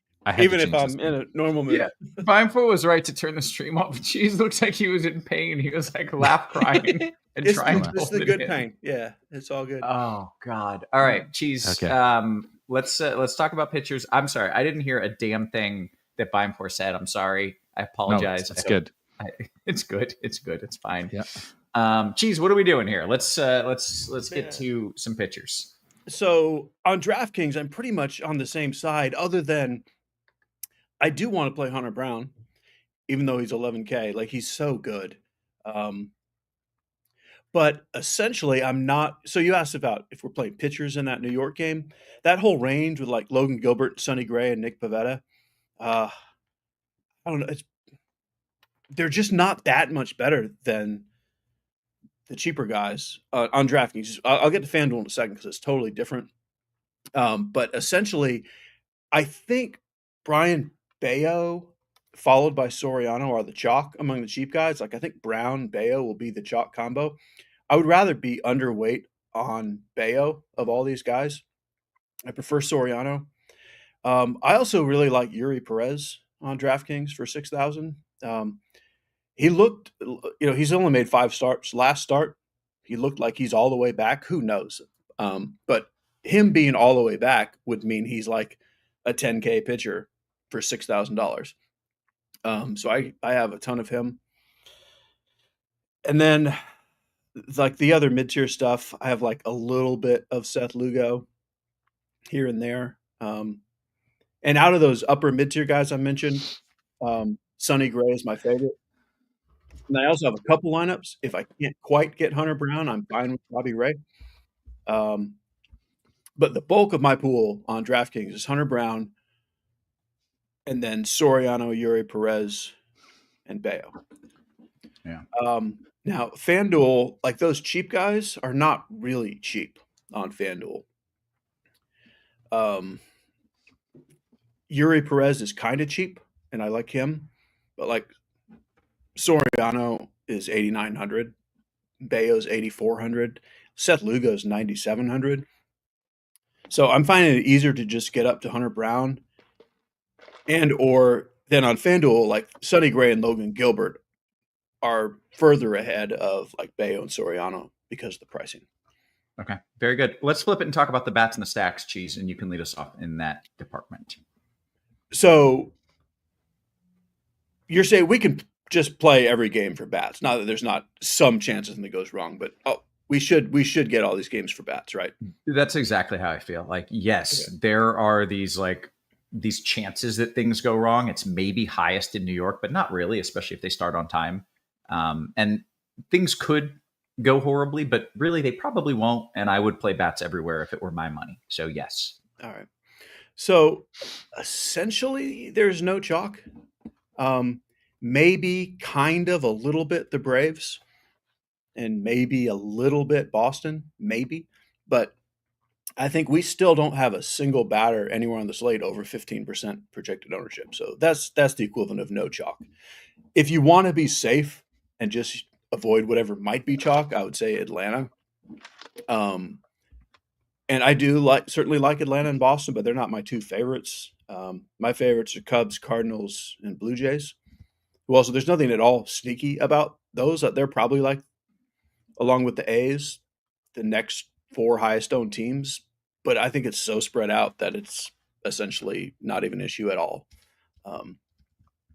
So Cubs, Cardinals, Blue Jays is what I'm going to say. Cubs, Cardinals, Blue Jays. Beimfohr, what are your favorite stacks? Well, we're going down together, Cheese, because Cubs, I wrote down in order, Cubs, Cards, A's, Blue Jays as my top 4 stacks. So I'm pretty much right there with you. I will keep coming back to the Cracker Jack Park out in Sacramento. So I understand, that game. I like the A's much better, specifically in tournaments, than the Braves, though Ronald Acuna, which we'll get to, is one of my favorite hitters. And Eric, real quick, that's probably my favorite hitting spot weather-wise as well. It's warm and winds are blowing out, and it's not Wrigley where like if winds are blowing out, you're like, oh my God. But it is a spot where if winds are even, close to 10 miles per hour, like that matters there, and the winds are blowing out there. Hey, Makes Kevin, sense. Speaking of that, is there a point in time at which we'll have weather edge for that stadium? Next year, yes. So yes, but not like next week, not like after the All-Star break. Okay. I'm going to give it a full year, and then the Tampa one, they're supposed to be back in the Trop, so we will never have the Steinbrenner Field data. Yeah, I can live without it. Yeah. Sorry, Beimfohr. You like Oakland? No, yeah, it's fine. So you like that park and the weather. I like that park, which means it all in Jeffrey Springs, because this will be it makes no sense. He's pitching against the Braves. They're the chalk. The weather is great. The park is great. Yeah. And I like It'll all the both. other.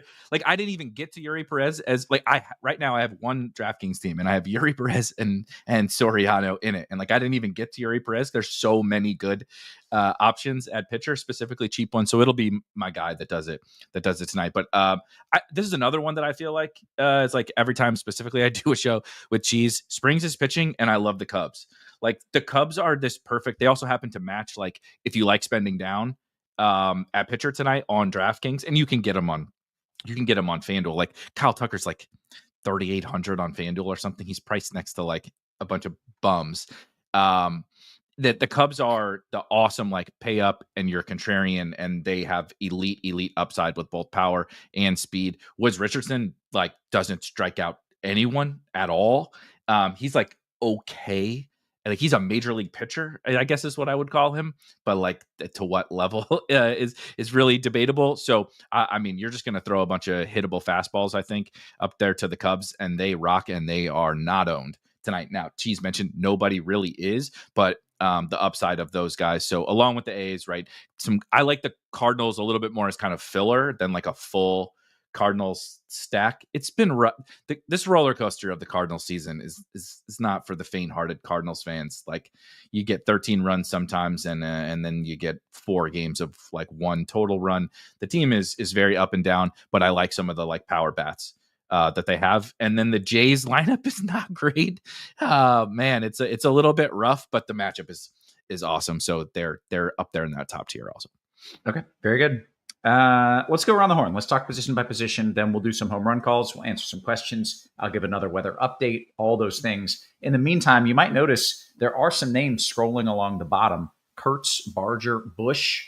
If you want more home run picks, those are Spidey bombs. And Spidey knows what's up. If you want more Spidey bombs, all you got to do is hit the thumbs up on the YouTube. If anyone is still watching at this point, we don't know. Look at that Spidey bomb graphic coming in hot. If you want more of that, all you got to do is hit the thumbs up, and you'll get 4 and 5 at 200 likes. So obviously, we should be getting there. Okay, let's talk about catcher. And Beimfohr, to be clear, this means you will also... Hi, sweet girl. 1 second, please. That means you will also have to lead us off in the outfield. Do you feel good about that? I feel good because your daughter's excited for me to talk about the catchers and the outfielders. So catcher is pretty phenomenal tonight. Look at that.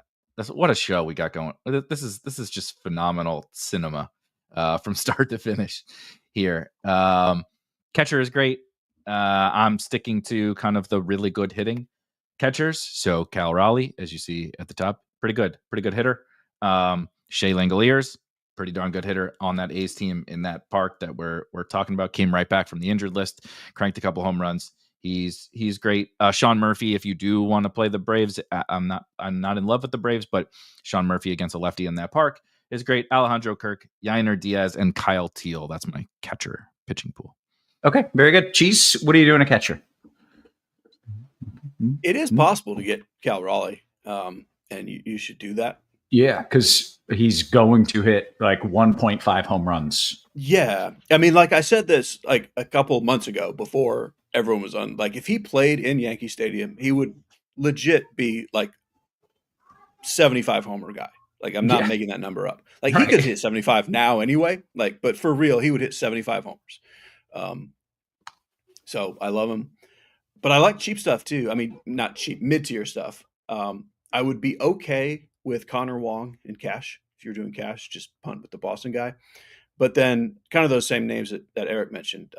Langoliers, Murphy. I like Augustin Ramirez a lot. I think that range is pretty fantastic. So you've got the option to spend up, spend down, or go mid-tier. So I'm also fine to kind of leave this till the end and see where you're at. Yeah, it's I feel like every night we're like, yeah, catcher's good. You can do a whole lot with it. All right, first base, Cheese. Not really as deep. Vlad is my favorite play. Kurtz is second. Matt Olson is good as well. Like he's smashing lefties too. I'm not opposed to him and lefty, but I do prefer Vlad. Then we're probably going to talk about a bunch of Cubs, but Michael Busch, that power is real. I've got a little bit of Contreras, I think only in stacks, just because I like those other guys better. I would prefer not to go super cheap at first today.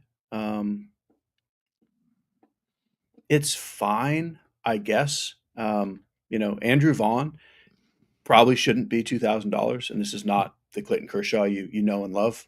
So you can do that. You could do Abraham Toro. But I really like those guys like in the Kurtz, Bush, up to Vlad if you can get him range. Very good. Beimfohr, your thoughts at first, please. Yeah, he hit pretty much, I think, all of my guys. Well, I guess we should probably at least mention Shohei Ohtani at first base. The Mizorowski is good, like quite good. And I do have some other spots I'm spending. So famous last words, right? Shohei Ohtani's gonna do the thing that Shohei Ohtani does. If you can get him, same thing. Like there's absolutely nothing wrong with playing him against a rookie pitcher, but he's not as much of a priority for me tonight as he is on most slates. Michael Busch is my favorite first baseman, followed by Nick Kurtz.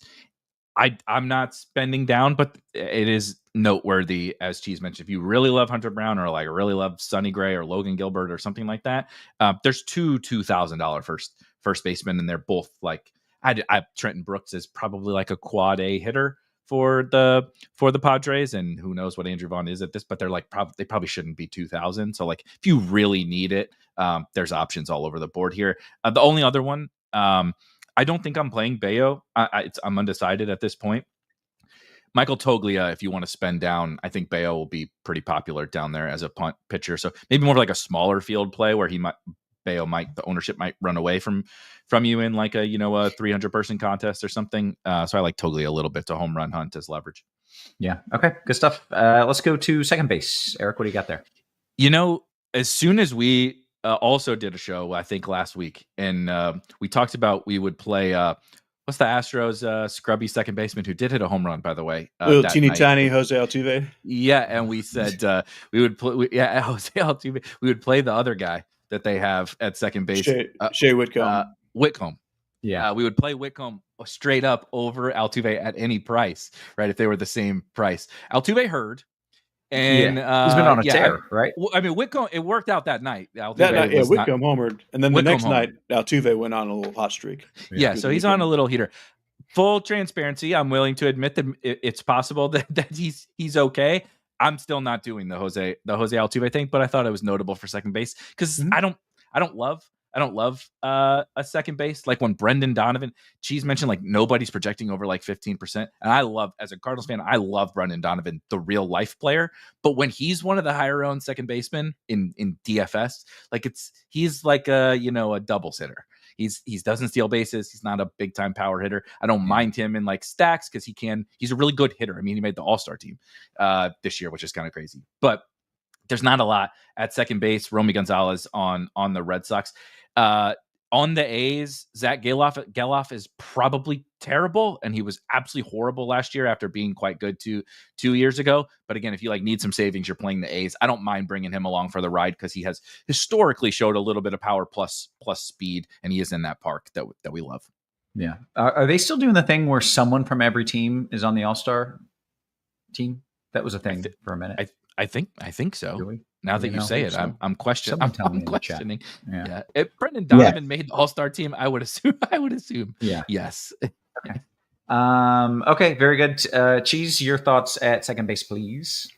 Yeah, as always, this is just the one spot that is not good. Every other position is great, and second is not. Like I think Romy Gonzalez is the chalk, and that tells you all you need to know. I mean, he actually is a pretty good hitter.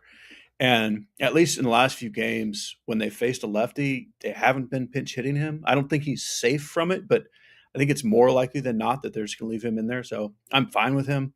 Mm-hmm. FanDuel did us a huge favor of putting Nolan Gorman at second. And he's far and away my favorite play there. But on DraftKings, I have a lot of like Davis Schneider and Zach Geloff. So that tells you what that position is. They're like the same guy. Like, they might just get you a home run, and most likely it's 0-4. But I think this is the position you take that. It's my kind of guy. Yeah, probably not very good at baseball, but pray for a home run. Yeah, but might just get into one. Okay, how about third base, Cheese? What are we doing there? Yeah, third base is always much better. So Addison Barger, you might need him in the outfield too, but like he's so legit. I love him. Nolan Gorman is probably my highest owned player because he's cheap. We've got Nate Eaton, who is a pinch hit risk, but 2,500 on DK leading off for Boston. That's still a good play, even if he only gets a couple of bats. Austin Riley, it's going to be pretty popular. The Giants guys will get overlooked, but they're both good. The position's fantastic. I think Royce Lewis is fine too for cheap stuff. But basically, I like Gorman and Barger so much that's pretty much who I'm playing. Yeah. Okay. Just kind of halfway through a weather update here. Nothing really changed. Okay. What are we at here? Eric, you're a third. Sorry, I've been staring at radar. No, it's totally fine. I'm in St. Louis and it's awfully dark here. So you're gonna get it. They're gonna late start. And did I mention they're gonna late start in St. Louis? Because they're gonna late start in St. Louis probably. If my screen goes black, you know why? Because it's about to come. I don't have a ton to add. Barger is we talked about him yesterday. Like this dude is a professional hitter. And I don't think like projections have totally caught up. I don't think ownership is totally caught up, and pricing has definitely not totally caught up. I actually like him a little better at third. I think we'll talk about the outfield, of course. I like Gorman also. This is one of those typical like a month and a half stretches where Nolan Gorman is a good Major League Baseball hitter, and then we'll talk in post All-Star break, and it'll be really ugly, but might as well ride it right now.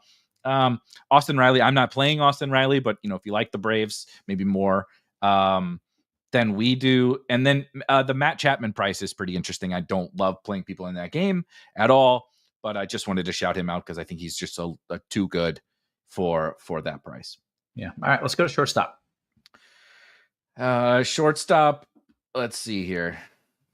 I actually, as much as I love Ellie, I can't do Ellie as the mega chalk today at a pretty hefty price. I do prefer Trevor Story if we're looking at a little bit of the higher owned type guys. I like Bo Bichette like a ton, and this is a night where Bobby Witt projects again right next to Ellie, but is not owned like at all. And that was the mistake I made last night. I played Ellie over Bobby Witt. Dansby Swanson, it just like including in Cub stacks. I probably should have said like Nico Horner. Matt Shaw is the line of like I'm not playing.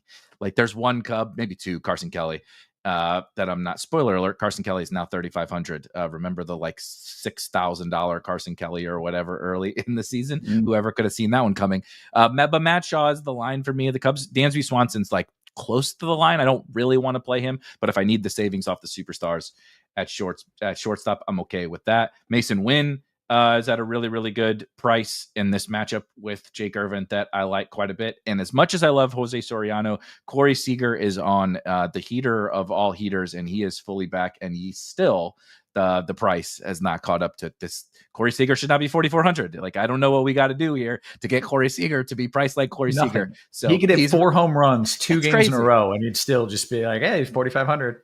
Yeah. Lefty yesterday, nothing meant like destroyed my Kikuchi, play. It just no, that could have sounded also very inappropriate. But Corey Seager, pretty good, 4,400. Yeah. Well, you keep pointing him out, and he keeps hitting nukes. Cheese, you just play Bobby Witt? I mean, yeah. So Witt and Seager are both like totally back. Like they both look like they have in the past, and pricing and cheaper still, than they should be. Like even Witt, even though Witt looks expensive, like he's a $6,200 player. He's a full strength, and he's at full strength right now. Like he looks fully back. So I'm also with Witt over Ellie tonight.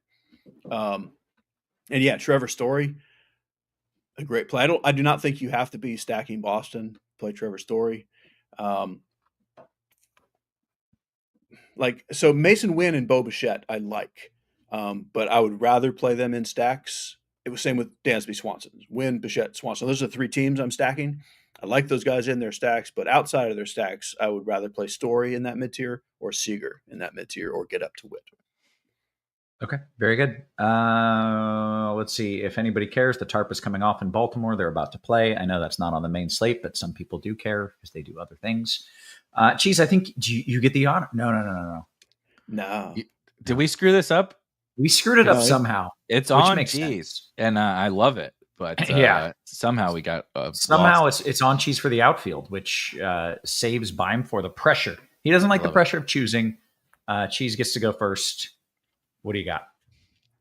So the main thing I have is, and I think Erik would probably like this, even though Big Ron is great. Like I'm playing Tucker and PCA and Suzuki ahead of Big Ron. By all means, play some Acuna. And this is a night that Ohtani and Judge will be unowned. That's always interesting, but I just want the Cubs guys if I'm spinning up. And then I want George Springer. And then I want Kyle Stowers and the A's outfielders. That's essentially my pool until we get to a couple Cardinals, Nootbaar and Burleson. That's what I'm playing. 3 Cubs. Hap is great if you need that savings to make it work, but if you can't do the 3 big ones. 3 Cubs, Springer, 3 A's. I would order them Butler, Rooker, Soderstrom, then Kyle Stowers, then Nootbaar and Burleson. Okay. That was surprisingly tight, succinct for an outfield that I'm sure has 40 good plays, right? Jeez. Yeah, there's 100 more good plays, but I was trying to just give you the favorites. Okay, good. Beimfohr, what do you like? Did that stress you out that he only named like 7 people? No, because that was my list. Okay.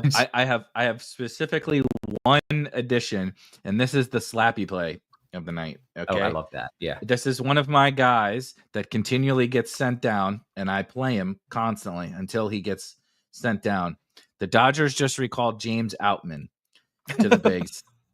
I did not see that coming. He is $2,000. He is $2,000. Yeah. All he does is go to AAA and hit 1 billion home runs. He comes up, he strikes out every at bat, and I'm very frustrated watching him do so. I am spending down a pitcher so that I don't have to play him. But when I got the alert, James Outman was back, and he was $2,000. I couldn't help myself. The poor man's Davis Schneider, if you will. Yes, he's terrible. Okay, like full transparency, he's not good, and he's going to strike out. And if they bring in a lefty, he's going to get pulled. But in theory, go look in theory. All he does is destroy baseballs in the minor leagues. He has like a 320 ISO or something in the minor leagues with like he steals bases too. Like he has this upside, and it's like he comes up to the bigs and like the Monstars come down and take all of his power away, and he forgets how to play baseball. I would like to know what his home run odds are tonight, because that is my home run of the night. It's James Outman hitting a bomb. Beimfohr, can you look that up for us? I'll look it up right 625. 625. Oh, that's it. Yeah. Well, damn, I was hoping it was going to be like 800-900. Yeah. Either way, that's going to be my pick of the night. Speaking of, we have now gone through position by position. We talked pitchers, we talked stacks, and that means it's time to give the people some home runs. You got mine. Where is he playing? Outman? I don't know. I don't even know what team he's on. He's on the Dodgers. There's no weather. It's in Milwaukee. Yeah. Lame. All right. I think we determined that if you're inside, there is no weather. That is correct. Right around me right now, there is no weather. I'm There's not no grabbing weather yes. right now. That is a fact. That is scientific fact. What is there though? St. Louis. There's no weather. What is it? Yeah. Yeah. No one knows. You're supposed That's to not know. his job. Kevin's the weatherman. He's not the non-weather man. He's the Yeah. person who should not know. Not the indoor weather guy, the non-weather. Hey, TJ kind of pointing out pitchers in Boston and New York are, fairly important, and people want some questions. Also, St. Louis has a delay. That was always expected, right? A late start and play in St. Louis. So nothing to be concerned with there. That's all going to plan. But as far as the pitchers in New York go, the game is still on, I suppose. They have not late started. It will start raining, and it'll be light for, I think you've got time. I think you've got time. I think they've got probably almost an hour of dry weather. Cheese, you were struck by lightning inside. This is a good point. I was thinking about that. So I'm not convinced that there's not weather inside, but I've asked you about that before, and you said there's no weather. Yeah. I like TJ brings up a good point there. The other TJ, there's a man. I'm more on the side of weather exists inside. If we have that screen grab, now would be the time. I think you've got almost an hour, 30 to 45 minutes before light rain starts in New York, and then I think you've got another hour before it gets heavy enough that I'd be concerned about a delay, which buys you basically an hour and a half of baseball for your pitcher, right? That's all you need, right? For a pitcher. I mean, Logan Gilbert pitches fast, although Will Warren pitches super slow. So that's really annoying. Kind of evens out, I guess. Okay. I love how you know those things. That's wild. Fenway, as far as Boston goes, there are these little showers popping up. And to be clear, one could pop up in the wrong spot at any time. But right now, there's nothing imminent. I would be okay with pitchers there, and I would sure as hell be okay with hitters. So both of those games have a chance for a delay, but I would play them. Quick update on Chicago. See how things are looking there. Everything looks pretty clear. Again, that's just like a chance for a delay. I'm certainly fine with bats, and I would play pitchers. Come on, I enjoyed that one. Yeah, it's a dry 4 in your house, Mike. Come on.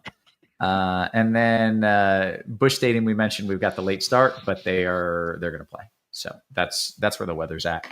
what does that leave us with? Don't do anything you wouldn't do if there was no weather, right? Yeah. So personally, I think it's okay to be wary of Logan Gilbert. That's the one guy pitching in New York, because it's not like he's definitely a great play anyway. Like, he's a great pitcher. But like, when you can just pivot to Sonny Gray at the same price, or do a lot of things. So that's the one guy I would maybe consider lowering a little bit. And he's going to be pitching in the rain, right? Like, either way, an hour in or so, he's going to be pitching in the rain, which probably is not ideal. So that is probably worth noting. Okay, let's give the people some home run calls. And of course, I want to give them the very best deal in the industry. And I want to see how many Spidey bombs we've gotten up to. Not even 200 likes for this. It's been the greatest show of our careers. We're going to need those thumbs up. So make sure you hit them, and then you'll get Spidey bombs 4 and 5 once we get to 200 likes. So if you're watching on YouTube, hit the thumbs up. You get free picks. You also keep the show free, because this whole show is predicated on us getting eyeballs for RotoGrinders. And if that stops, then the show won't be free anymore. So I highly recommend you hit that thumbs up. Let's see what we've got here. Blink 180. Oh, hang on. Shit, I was supposed to read the promos. It's Pacifico Tuesday. Give me a break. You mean MLB DFS annual option, $425, but we dropped the price of our Combo Pro to match the MLB. So basically, I'll cut it short. You get all the sports for the price of one.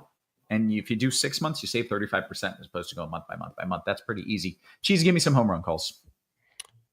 Yeah, up high we'll go Seiya Suzuki, mid-tier Kyle Stowers, a little cheaper Nolan Gorman. Okay, Beimfohr. Michael Busch, Tyler Soderstrom, James Outman. Yes. Come on. We can't talk for a whole minute about the worst hitter on the slate and not call him a home run. I think we got to stick with that. The Shea Whitcomb of tonight is James Outman. There you go. Give me a Ron bomb while we're at it. All right, let's see what we've got. By the way, there's a screenshot of the four of us in the Discord. Just Cheese's face. He looks like he's sucking on a lemon. Just like it's harder when you're trying not to laugh and you have to. Like, then it's just painful.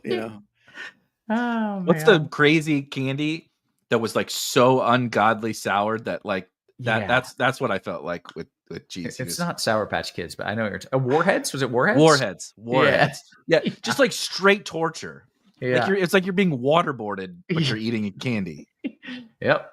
That's the face that Cheese is making right there. But the flavor after you got through that sour part was so good. Yeah, so worth it. The upside, it was not worth it. It was not worth it at all. So worth it. It was like, I don't know, why did I snort pixie sticks as a kid? Yeah, I don't know. It was just fun, It was just fun. All right, let's see what we've got. We are what I assume is roughly 8 minutes until lock. Cheese, Jorge Polanco and Trevor Story, or Matt McLean and Otto Lopez, big field DKGPP tournament. Polanco and Story. It's redundant. Cheese, right back to you. New generation DKGPP, Acuna Rafaela or Tucker Stowers? I like Tucker Stowers. Bill says Tucker and the Dumper look like a good home run parlay to me. Yeah, 100%. Yes. Yeah, we're all on board with that, man. Go for it. Scrolling up on the YouTube, by the way, don't forget, hit us with the thumbs up. Thoughts on an angel stack? This is from Erik, and sometimes I read the question before the name just to warn you. Erik with a C loves him some crazy stacks, and I'm gonna go ahead and say no on the old Angels tonight. Just a clear no. Achilles says Roth, Modelo Negro or Especial? It depends what kind of mood. Do I want to drink 10 or do I want to drink 3? It depends. It depends what the night calls for. What Erik, are you doing tonight? What is tonight calling for? Oh, we're going big. Yeah, we're going big. I was because usually it's a Monday thing, but today I had to do a talk at my kid's school, so I couldn't show up not being my best. So did you talk about weather? Did you teach them how to Yeah, I did Or weather DFS. science experiments. We're hosting Glorious. DFS Yeah. show. I would Did you have tell- gone to that. Yeah, I should do. Did you make some of the- Did you make it rain inside a glass or something? I made a tornado. I made a cloud Yeah. in a bottle. Yeah, I should That's do some cool. science experiments in here. Roth is breaking down how many betting units people are up on Weather Edge in the last 2 years. It's like, so you see if the winds are blowing out in certain parks, the kindergartners are looking at me like, what the hell? Did you tell them about the combo premium offer that Right. they can get at RotoGrinders? You get all the sports for the price of one. The teachers are dragging me out. As long as he's not talking about the dry 9. Yeah, no, not going there. Lugo, Big Ron, or Hunter, 4K in the outfield. Lugo, Big Ron, or Hunter, 4K in the outfield. I don't really understand the question. Okay, how about just Lugo or Big Ron? Well, that's a pitcher versus an outfielder. Oh, I see what he's asking. Lugo and Big Ron, or Hunter and a 4K outfielder. That was weirded wordly. He corrected it later, but I got it. Okay. I like Hunter Brown with a 4K outfielder. Yeah, probably. Okay. And if it's a little more than 4K, I would do Newt Bar or Barger if you could. If it's under, I'd probably do Burleson. Okay, great. Yuri Perez. I like that name. I don't know if he's someone we want to play, but Yuri is a dope name. FanDuel GPP, Eric, Yuri Perez. It's a little rough on FanDuel, but I don't mind it. He's the one Cheese talked about at the very beginning of like that's actually kind of cheap on FanDuel. If you want to get some of these really expensive bats, he's probably the best way to do it. Yeah. Okay. Right back to you, Eric. FanDuel, Story Gorman or Bichette Rafaela? Ooh, Story Gorman. Yeah. Cheese Mab says Swanson or Kelly and Maccabi stack. Swanson. Let me see here. Okay for the last time. Trying to catch up on like last minute tweets while I do this. I'm sorry. Butler or Stowers? DK Cash, Cheese. In cash, I would do Butler. I love Stowers tonight, but I mean Butler is great too. I would lean that way in cash. Okay. Your favorite pitcher in a FanDuel tournament? I'll let you both answer this. Cheese, you can go first. I'm actually going to go down to the Yuri Perez. Yeah. Okay. I second it. Oh, I second it. Very nice. Okay. So favorite pitcher on FanDuel, we will say Yuri Perez is the answer. Who are the major pinch hit risks on the White Sox? Cheese, do you happen to know that off the top of your head? I assume he's asking Red Sox. Yeah. Did I say White Pinch Sox? It's Pacifico Tuesday. Give me a break. Okay. So Nate Eaton is probably the biggest. Ref Snyder second, and then Romy would be third. Okay. But I doubt they pinch hit 3 guys. Okay. I have a question for... It's the same as last night. If Eaton is in and it's close, Eaton's probably might get pinch hit for regardless, but it's certainly if it's close and they bring in a righty. Yeah. With Romy and Ref Snyder, like it was Ref Snyder who got pinch hit for last night. I'm not confident that's what it's always going to be, but that's how I would order them. Yeah. Okay. DK single entry, Eric, is Perez. That's Yuri, right? Yeah, totally. Which of the Cubs' big 3 outfielders would you leave out tonight? I have Suzuki last of the big 3. Yeah. Okay. Very good. Right back to you here. Olsen or Guerrero? Guerrero? Vlad. Oh, is that Vlad? I pronounced that like a freaking idiot. I'm sorry. You did also say TJ called it. You said weirded wordly. You meant to say worded weirdly, and I did. But it flowed so good. It was like the dry 9 thing. You floated off the tongue so well. I was like, wait, did he say that right? It was. You're a wordsmith over here. I'm like 3 beers deep, and I haven't eaten, and I think like the buzz is hitting me a little early. I was trying to time it out to be good. I think I just got hit a little early. DK Cash, Cheese, Witt, Profar, or Story Butler? Story Butler. Okay. Doing pretty good. Derek, you can DM me about that if you want. Johnny says your favorite cheap stacks for a Hunter Ray pairing. Cheese, your favorite cheap stacks for a Hunter Ray pairing. That would be St. Louis. Just I think you could sneak Minnesota in there too. Yeah. Okay. Erik, I'm looking to be different. Am I silly for using Mitch Keller with an extreme pitcher's ump instead of Soriano or Bello or Bayo? Yes. Yeah. Okay. I don't think Cheese mentioned it before too. Ownership's like really pretty flat. I don't think you have to force it. Well said. Yeah. Cheese, J Sam says FanDuel GPP PCA or King Tuck? I mean, that's like, you remember like 6 years ago when Judge and Stanton were like the same guy, and you hit that question. That's the question. Like, no one can answer that. Like, if I have to answer for you, I will go Tucker tonight. But like, really, truly flip a coin on that one. Why do they call him King Tuck? Is that like a play on I words? didn't know that they did. Am I just making that up? It's like King Tut. Oh, King Tut. Who? Yeah, King Tut. But it's kind of weird. It's kind of weak. Tutankhamun. If we call Kyle Tucker the Pharaoh, I'm all in.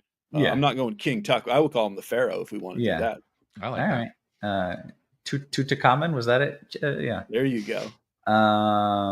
What's the weather for the White Sox game? It's basically just a chance for a delay, and I hope and my current expectation is they avoid it, but I can't promise you they'll avoid it.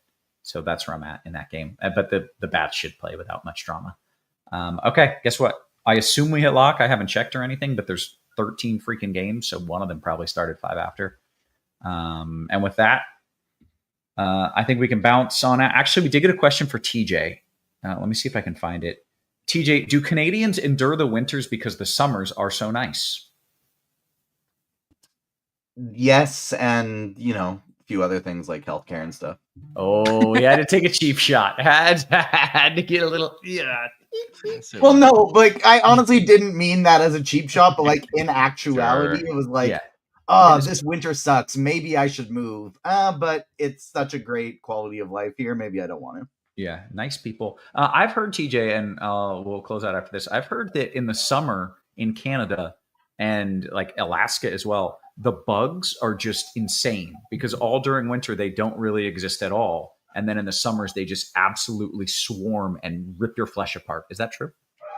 No, like if from the months of like May through July, like if you're going to a grassy area, it's good to put some mosquito spray on. But like other than that, that's about it. Okay. And I live in Houston. They're with us like, literally all year. They rip our faces off. Cheese lives in Alabama. The mosquitoes there. There are no bugs here. I don't know. Yeah, right. I've been there, bud. I know about that.